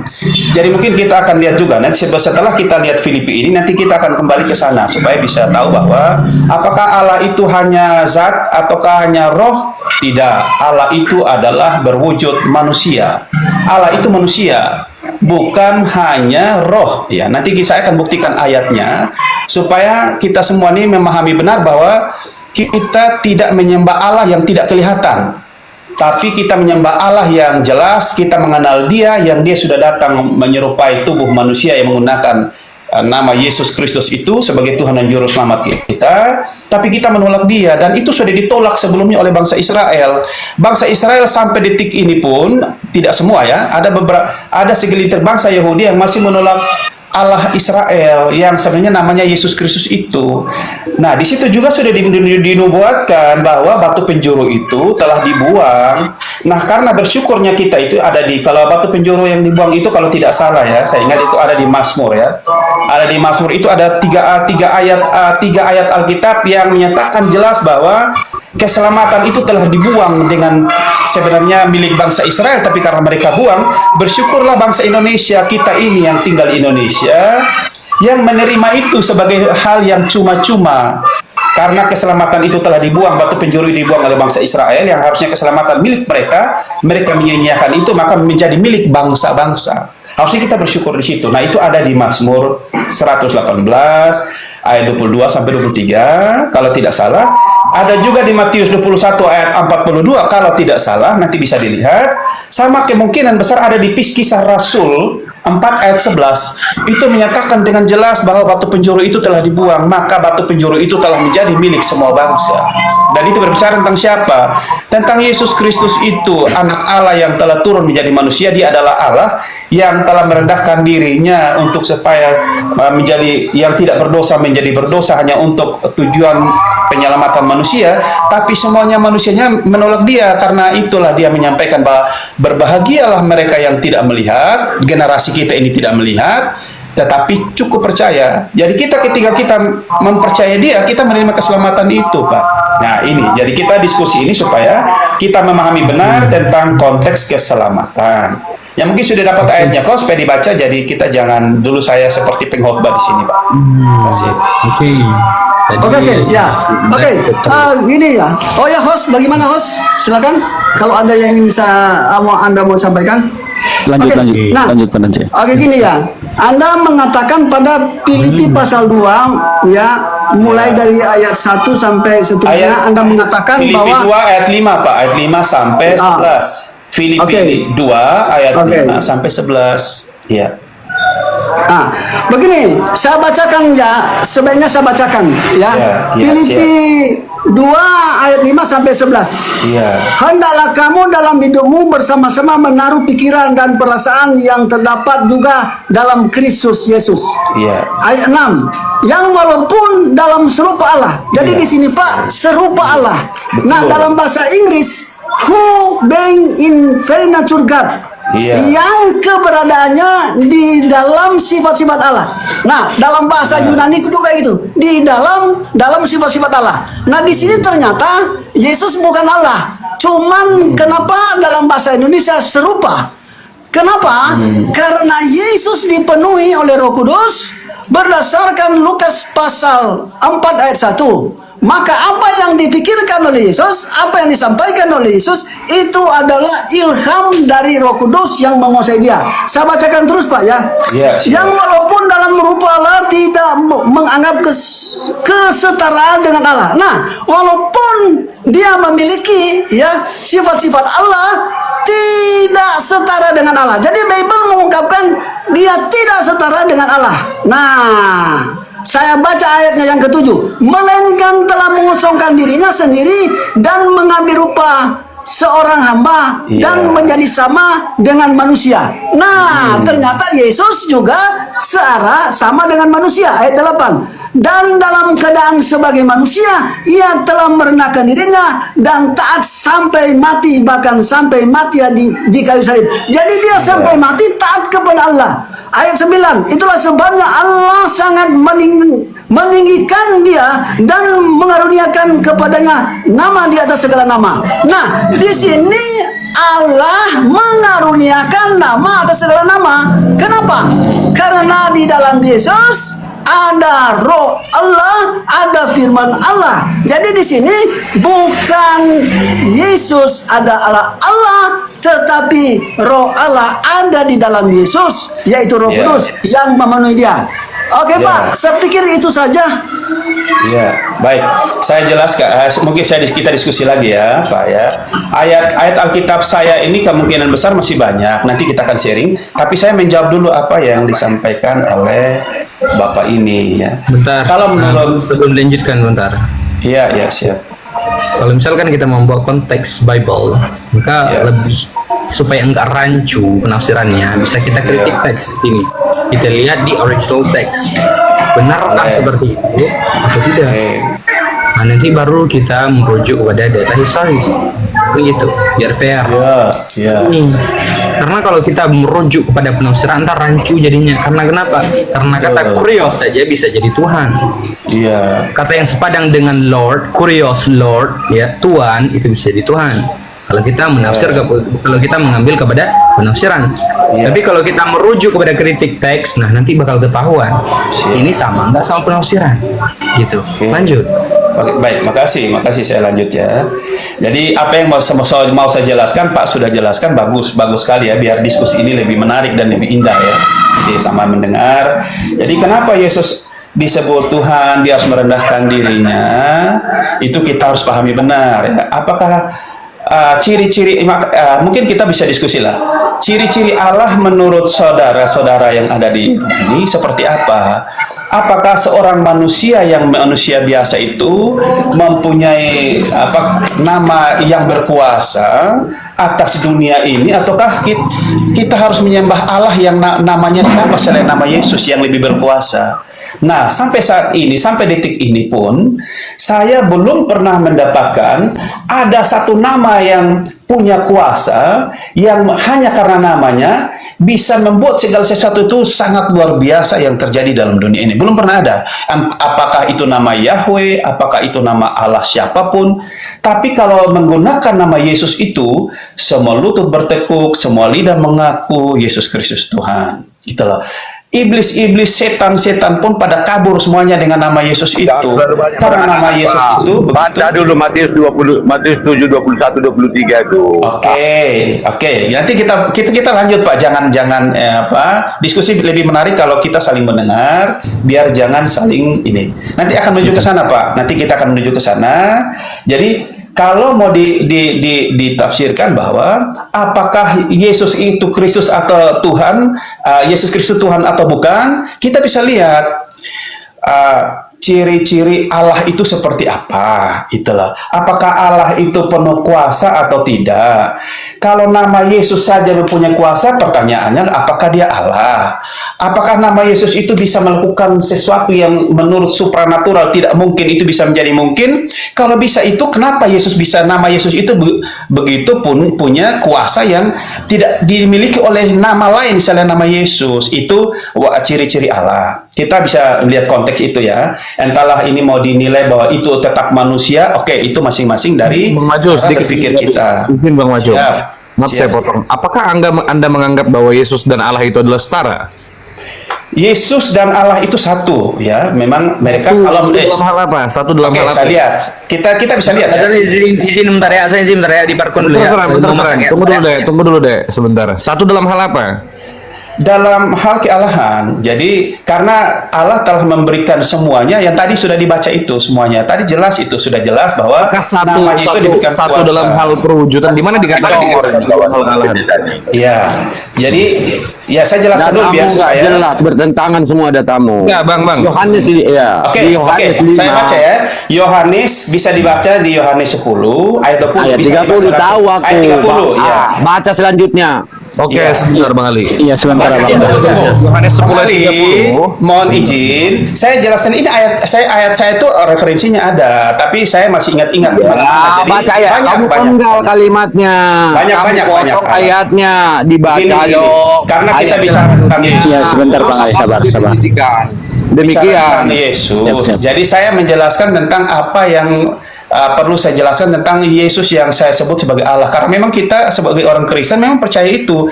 Berbahagialah mereka yang tidak melihat tetapi percaya. Entahlah nanti orang lain menganggap bahwa itu tidak benar, itu pilihan mereka. Ya, tapi kalau pilihan kita adalah Bang, sebentar, Bang. Izin saya menanggapi. Bang Maju. Izin saya menanggapi. Mungkin lebih baik ketika kita bisa diberi kesempatan untuk menanggapi ayat yang sampaikan.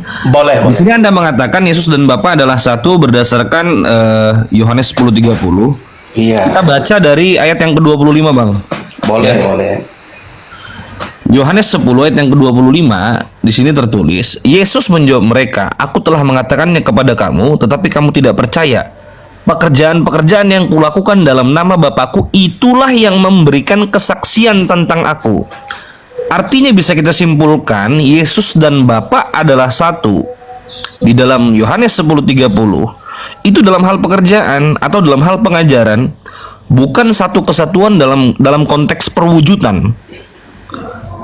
Seperti itu, Bang. Jadi di sini dikatakan Yesus dan Bapa adalah satu dalam hal pengajaran. Yang kedua yang ingin saya tanggapi, Anda tadi sempat mengatakan bahwa Tuhan itu, Allah itu serupa dengan manusia. Sedangkan di dalam Bilangan pasal 23. Iya. Ya. Bilangan pasal 23 ayat yang ke-19. Di sini jelas dikatakan bahwa Allah bukanlah manusia sehingga ia berdusta, bukan anak manusia sehingga ia menyesal. Masakan ia berfirman dan tidak melakukannya, atau berbicara dan tidak menepatinya? Artinya apa? Bisa kita simpulkan bahwa Tuhan Anda, Elohim atau Theos, itu bukanlah manusia. Oh ya, saya jelaskan ya, saya tanggapi ya Pak ya. Saya tanggapi ayat itu biar supaya jangan salah paham soal ayat itu. Kalau memang ada orang-orang yang sudah apa dasar memahami- Anda, tunggu sebentar Bang, apa dasar Anda mengatakan bahwa rupa Allah itu sama dengan akan saya tunjukkan. Silakan, ayatnya. enggak, Oke, maksud saya oke. langsung sampaikan ayatnya. Siap. Yang tadi disampaikan bahwa apakah Allah itu manusia sehingga ia bukan seperti itu maksudnya. Jadi Allah itu tidak pernah berdusta. Dia bukan manusia sehingga dia tidak akan pernah berdusta. Kalau manusia bisa saja berdusta, menipu, ya, berbohong. Tapi Allah itu tidak pernah bisa berdusta dalam hal apapun karena dia bukan manusia. Itu tujuannya. Anda sempat mengatakan bahwa Allah serupa dengan manusia. Nah, itu yang saya tunjukkan ayatnya. Biar supaya dipahami. Kasih Oke, saya baik. kasih saya dalilnya. Saya tunjukkan ayatnya biar supaya kita jangan jadi perdebatan. Ini diskusi ya, bukan berdebat. Ya, Saya silakan. mohon untuk kita jangan berdebat karena kalau berdebat pasti saya. Iya Bang, maksud saya langsung kasih saya ayatnya biar saya buka di sini lalu kita lihat. Siap. Oke, kita akan jangan melihat dari perjanjian baru, kita kembali ke perjanjian lama. Iya, silakan. Di mana di Ayat itu kalau tidak salah saya ingat itu ada di Kejadian 1 ayat 26. Benar banget. Coba bisa dilihat. Terjemahan Indonesia gambar. Iya. Ya, terjemahan daripada orang Yahudi, orang Israel yang memiliki kitab itu citra. Ya, citra. Itu bukan gambar. Ya, daripada kitab asalnya. Marilah kita menciptakan manusia secitra dengan kita. Manusia bisa melihat, Tuhan masa maha melihat. Manusia bisa mendengar, Tuhan maha mendengar. Itu yang dinamakan citra, bukan wujud perwujudan seperti manusia. Jadi Anda mencomot ayat, mengimani ya daripada LAI yang mempelesetkan ayat-ayat Anda, ya ayat-ayat kitabnya orang Yahudi. Orang Yahudi ditanya apa itu citra, bukan gambar. Ya, silakan dilanjutkan Bang Bilal. Baik, sudah. Ya, baik. Oke, Ya, itu apa yang tertulis dalam Kejadian 1 ayat yang ke-26? Silahkan. Bagaimana cara Anda memahami ayat tersebut? Iya. Silakan. Nanti saya tanggapi berdasarkan perspektif Kristen ya. Artinya berdasarkan perspektif orang-orang Kristen yang lain yang saya anggap mereka memiliki kredibilitas untuk menjelaskan ayat ini. Silakan. Iya. Jadi begini ya, itulah bedanya kita cara memahami ayat Alkitab ya, cara memahami dan cara beriman ya. Kita semuanya adalah orang-orang yang beriman. Tetapi yang tadi saya sudah sampaikan itu bahwa pemahaman kita ini tidak mungkin dipaksakan untuk sama ya, karena untuk seorang orang yang beriman itulah cukup percaya, dan itulah yang diajarkan Tuhan bahwa berbagai mereka tidak melihat tapi percaya. Maka kita menyampaikan itu karena kita meyakini bahwa benar-benar Yesus adalah Allah karena iman kita kepada Kristus, bukan kepada yang lain. Modal percaya ya Pak ya. Kalau modal percaya Pak di kandang itu Pak, yang di kandang itu dia percaya Pak pada majikannya sehingga dia pulang ke kandang. Dia percaya, modal percaya, tapi mereka tidak menggunakan akal. Menanggapi. Siap. Saya rasa Anda menafsirkan ayat ini kurang tepat. Kita pakai referensi dari Alkitab Sabda, Bang ya. Boleh. Ini situs resmi dari LAI juga. Kita lihat. Ini Bang ya, silakan. Siap. Kita mengkaji di sini Kejadian 1 ayat yang ke-26. Abang tadi sempat mengatakan bahwa Kejadian 1 ayat 26 gambar dan rupa Allah itu menunjukkan bahwa manusia itu diciptakan persis seperti wujud Allah itu. Abang tadi sempat menarasikan seperti itu, betul? Iya. Nah, maka mari itu kita lihat tafsir daripada Alkitab Sabda yang saya rasa lebih memiliki kredibilitas untuk menjelaskan ayat ini. Kita lihat. Di sini ada tertulis ya.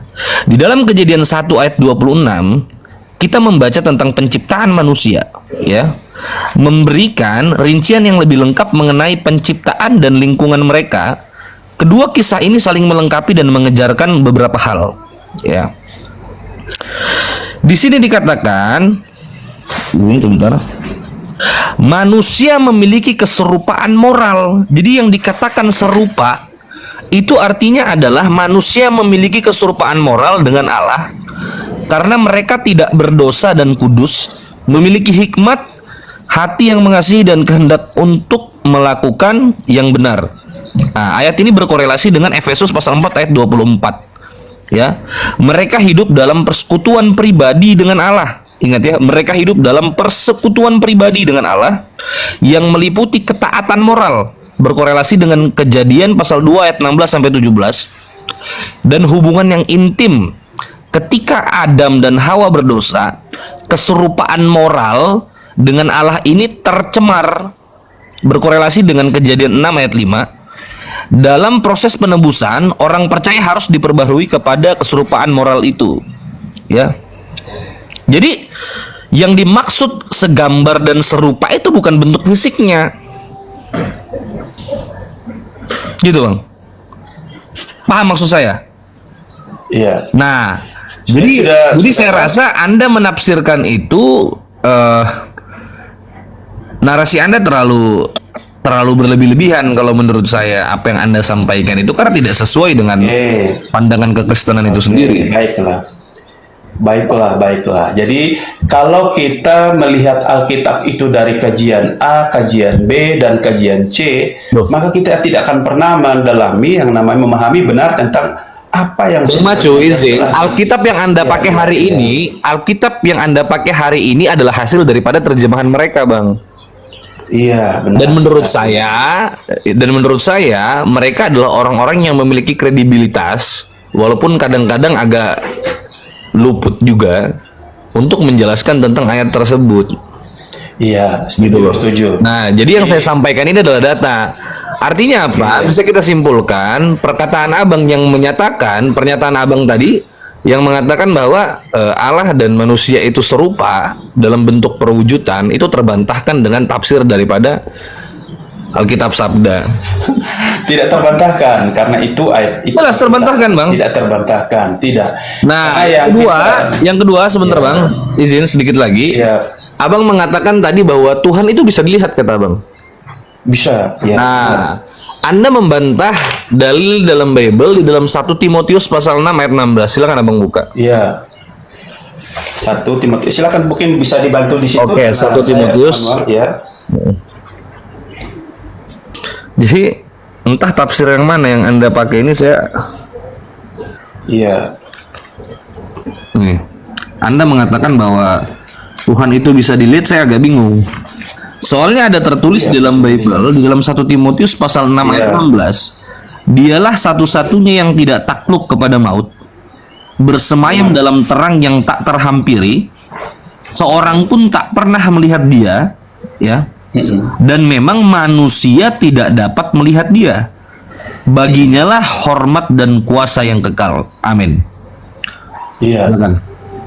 Iya, jadi itulah makanya saya bilang bahwa untuk memahami korelasi hal-hal seperti ini harusnya kita harus mengundang yang namanya Roh Kudus Tuhan untuk hadir di dalam hati dan batin kita, sehingga kita bisa menyelami ini. Kalau kita menggunakan logika berpikir, tidak akan pernah bisa menyelami, Pak. Bisa mengerti. Bang Macu, mungkin begini, Bang. Ketika Abang mengatakan itu, mungkin lebih Abang bisa menampilkan data yang mendukung narasi Abang. Oke, ya. Itu kenapa sampai kita harus melihat bahwa perlu kita dituntun oleh Roh. Itu perintah Tuhan Yesus sendiri. Dan yang kedua adalah, apakah Tuhan Allah kita satu-satu, tapi apakah mereka itu tiga? Bukan, ya. Itu ada di Alkitab. Yesus sendiri yang menyampaikan itu, bahwa mereka memang tiga. Jadi jelas ada dalam Alkitab. Cuma banyak orang sampai saat ini belum mengerti, belum tahu tentang apakah ada ayat Alkitab yang menyatakan Yesus yang menyatakan tentang Tritunggal tidak ada dalam Alkitab. Tetapi bapak-bapak rohani menggunakan dasarnya itu karena itu apa yang disampaikan langsung oleh Yesus. Oke, Pak Maco. Coba tunjukkan data dulu. Yang tadi disampaikan bahwasanya Yesus yang mengatakan ketika seorang ingin memahami Alkitab, maka dia harus mengundang Roh Kudus atau memiliki Roh Kudus. Silakan tunjukkan datanya. Iya. Jadi tunggu saya jelaskan dulu. Kenapa sampai harus ada Roh Kudus? Itu perintah Yesus ya. Jadi itu kita bisa lihat juga ya di dalam Alkitab. Itu dia sampaikan bahwa pergilah jadikan seluruh bangsa muridku dan baptislah mereka. Itu bicara tentang Tritunggal ya. Tapi bukan Tritunggal berarti ada tulis Tritunggal. Bang, tidak. itu lari banget bang, nggak ada konsep Tritunggal. Tidak. Nggak ada. Nggak ada bang. Ada di Dipahami. Yohanes 5 nomor 7. 1 Yohanes 5 nomor 7. Tolong diambil original teksnya. Bang Ali, sabar dulu Bang Ali. Oke, ini saya tampilkan ya. 1 Yohanes 5 ayat 7 itu ayat palsu itu. Iya, coba di situ dikatakan martureo. Apa makna martureo? Bersaksi, ya. Dari originalnya bersaksi. Bapa, Putra dan Roh Kudus hanya tambahan, nggak ada di situ tuh.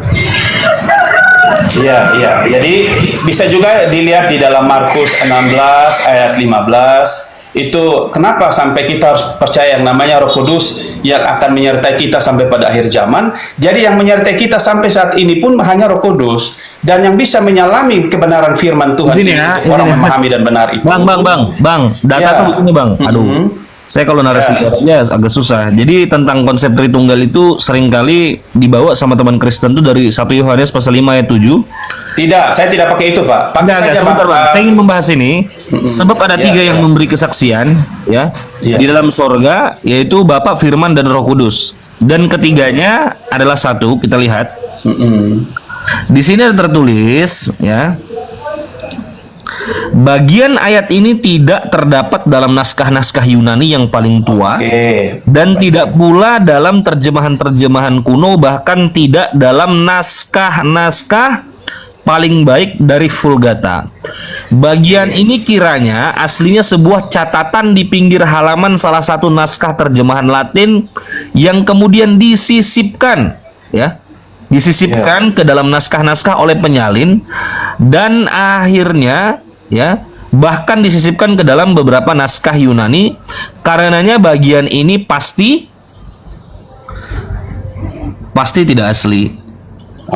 Nah, ayat ini sering menjadi acuan teman-teman yang menggunakan konsep Tritunggal atau yang meyakini konsep Tritunggal tersebut. Ayat ini tidak asli, Bang. Ini yang menjelaskan langsung dari kekristenan itu sendiri. Lagi-lagi ini dikatakan oleh Alkitab Sabda. Ini situs resmi, Bang. Iya. Jadi kalau bicara tentang Roh Kudus itu tidak boleh kita dukakan ya. Jadi kenapa itu bisa dilihat kalau bicara Yohanes itu saya tidak pakai data itu ya. Karena itu sudah pada umumnya seperti itu. Tapi kalau bicara Tritunggal, bukan Tritunggal berarti benar-benar ada Tritunggal, tidak. Tetapi Yesus sendiri yang menyampaikan itu di Markus. Di mana ayatnya? Iya, bisa dilihat di Markus kalau tidak salah, ingat-ingat ya. Markus 16 ayat 15 sampai 20 kalau tidak salah. Coba bisa dibantu baca lah. Kalau tidak salah ya. Itu tentang baptisan itu. Baptislah mereka. Bisa dibaca. Mungkin bisa dibantu baca lah kayak saya lah.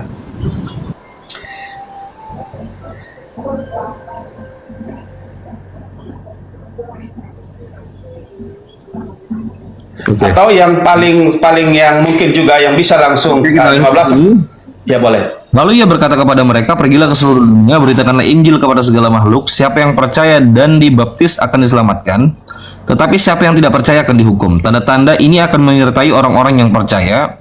Mereka akan mengusir setan-setan demi namaku. Mereka akan berbicara dalam bahasa-bahasa yang baru bagi mereka. Mereka akan memegang ular, dan sekalipun mereka minum racun maut, mereka tidak akan mendapat celaka. Mereka akan meletakkan tangannya atas orang sakit, dan orang itu akan sembuh. Sesudah Yesus berbicara demikian kepada mereka, terangkatlah ia ke sorga, lalu duduk di sebelah kanan Allah. Mereka pun pergilah memberitakan Injil ke segala penjuru, dan Tuhan turut bekerja dan meneguhkan firman itu dengan tanda-tanda yang menyertainya.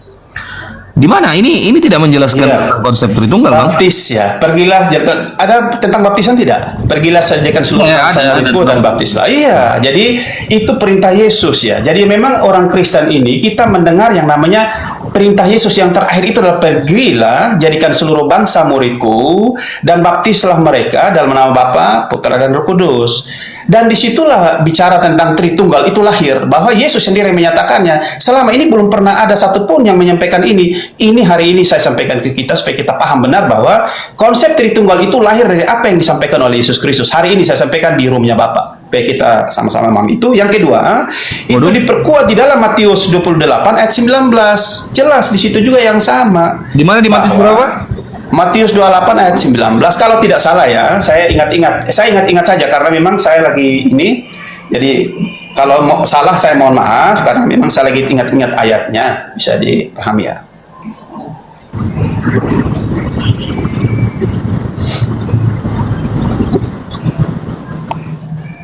Ini bukan soal Tritunggal, Bang. Iya. Kata-kata ini merupakan amanat agung Kristus kepada semua pengikutnya dari setiap angkatan. Amanat ini menyatakan sasaran tanggung jawab dan penugasan gereja dalam tugas misionernya. Itu, Bang. Bukan konsep Tritunggal tidak menjelaskan. Iya, tidak menjelaskan. Mungkin saya lupa ya. Ada bicara tentang itu. Mungkin saya lupa ya, tapi nanti karena saya itu pergilah jadikanlah semua bangsa muridku dan baptislah mereka dalam nama Bapa dan Anak dan Roh Kudus. Ini menjelaskan kata-kata ini merupakan amanat agung Kristus kepada semua pengikutnya dari setiap angkatan. Amanat ini menyatakan sasaran tanggung jawab dan penugasan gereja dalam tugas misionernya. Iya. Ini ayat ini menegaskan tentang amanat agung Kristus. Iya, memang kita di Kristen itu tugas misionaris ini, Bang. Iya, memang menjelaskan konsep seperti itu, Bang. Jadi konsep Tritunggal itu jelas. Perintah Yesus itu pergilah jadikan seluruh bangsa murid dan baptislah mereka dalam nama Bapa, Anak dan Roh Kudus. Makanya kenapa sampai bapak-bapak rohani mungkin ya, saya tidak paham soal itu, tapi kenapa mereka pakai dasarnya itu karena saya tidak ada di dalam zaman yang dulu. Karena konsepnya itu apa yang disampaikan Yesus terakhir bahwa visi dan misi para penginjil adalah konsepnya adalah pergilah dan jadikan seluruh bangsa muridku dan baptislah mereka.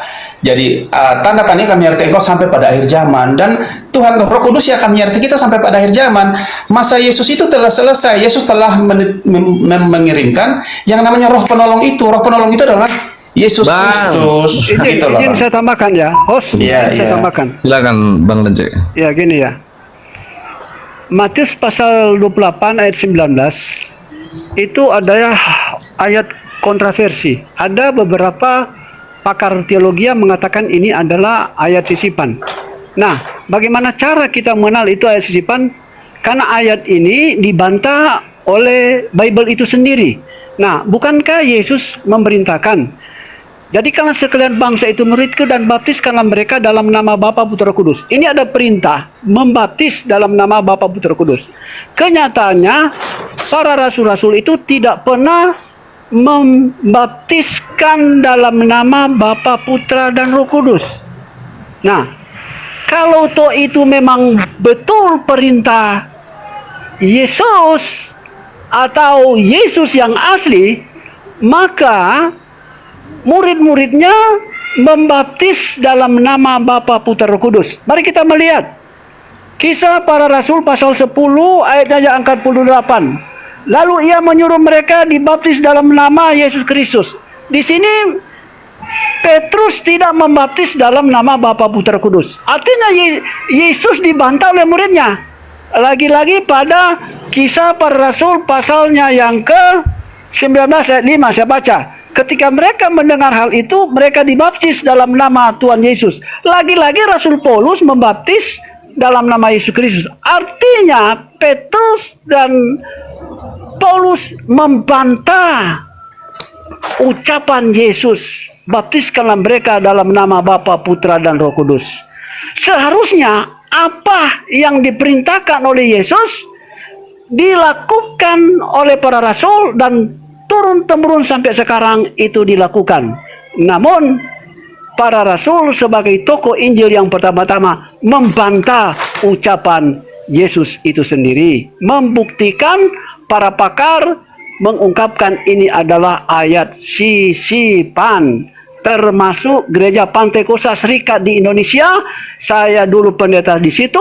Kami memiliki doktrin itu adalah ayat sisipan. Demikian. Silakan lanjut. Iya, jadi itu menurut versi Bapak ya, apakah itu ayat sisipan? Bukan menurut versi saya. Alkitab yang menyampaikan itu bahwa para rasul membantah komando Yesus itu sendiri. Yesus mengatakan, pergilah jadikan sekalian bangsa itu muridku dan baptiskanlah mereka dalam nama Bapa, Putra, Roh Kudus. Para rasul tidak pernah membaptis dalam nama Bapa, Putra, dan Roh Kudus. Artinya para rasul membantah komando Yesus Kristus itu. Demikian. Oke. Pak Macu.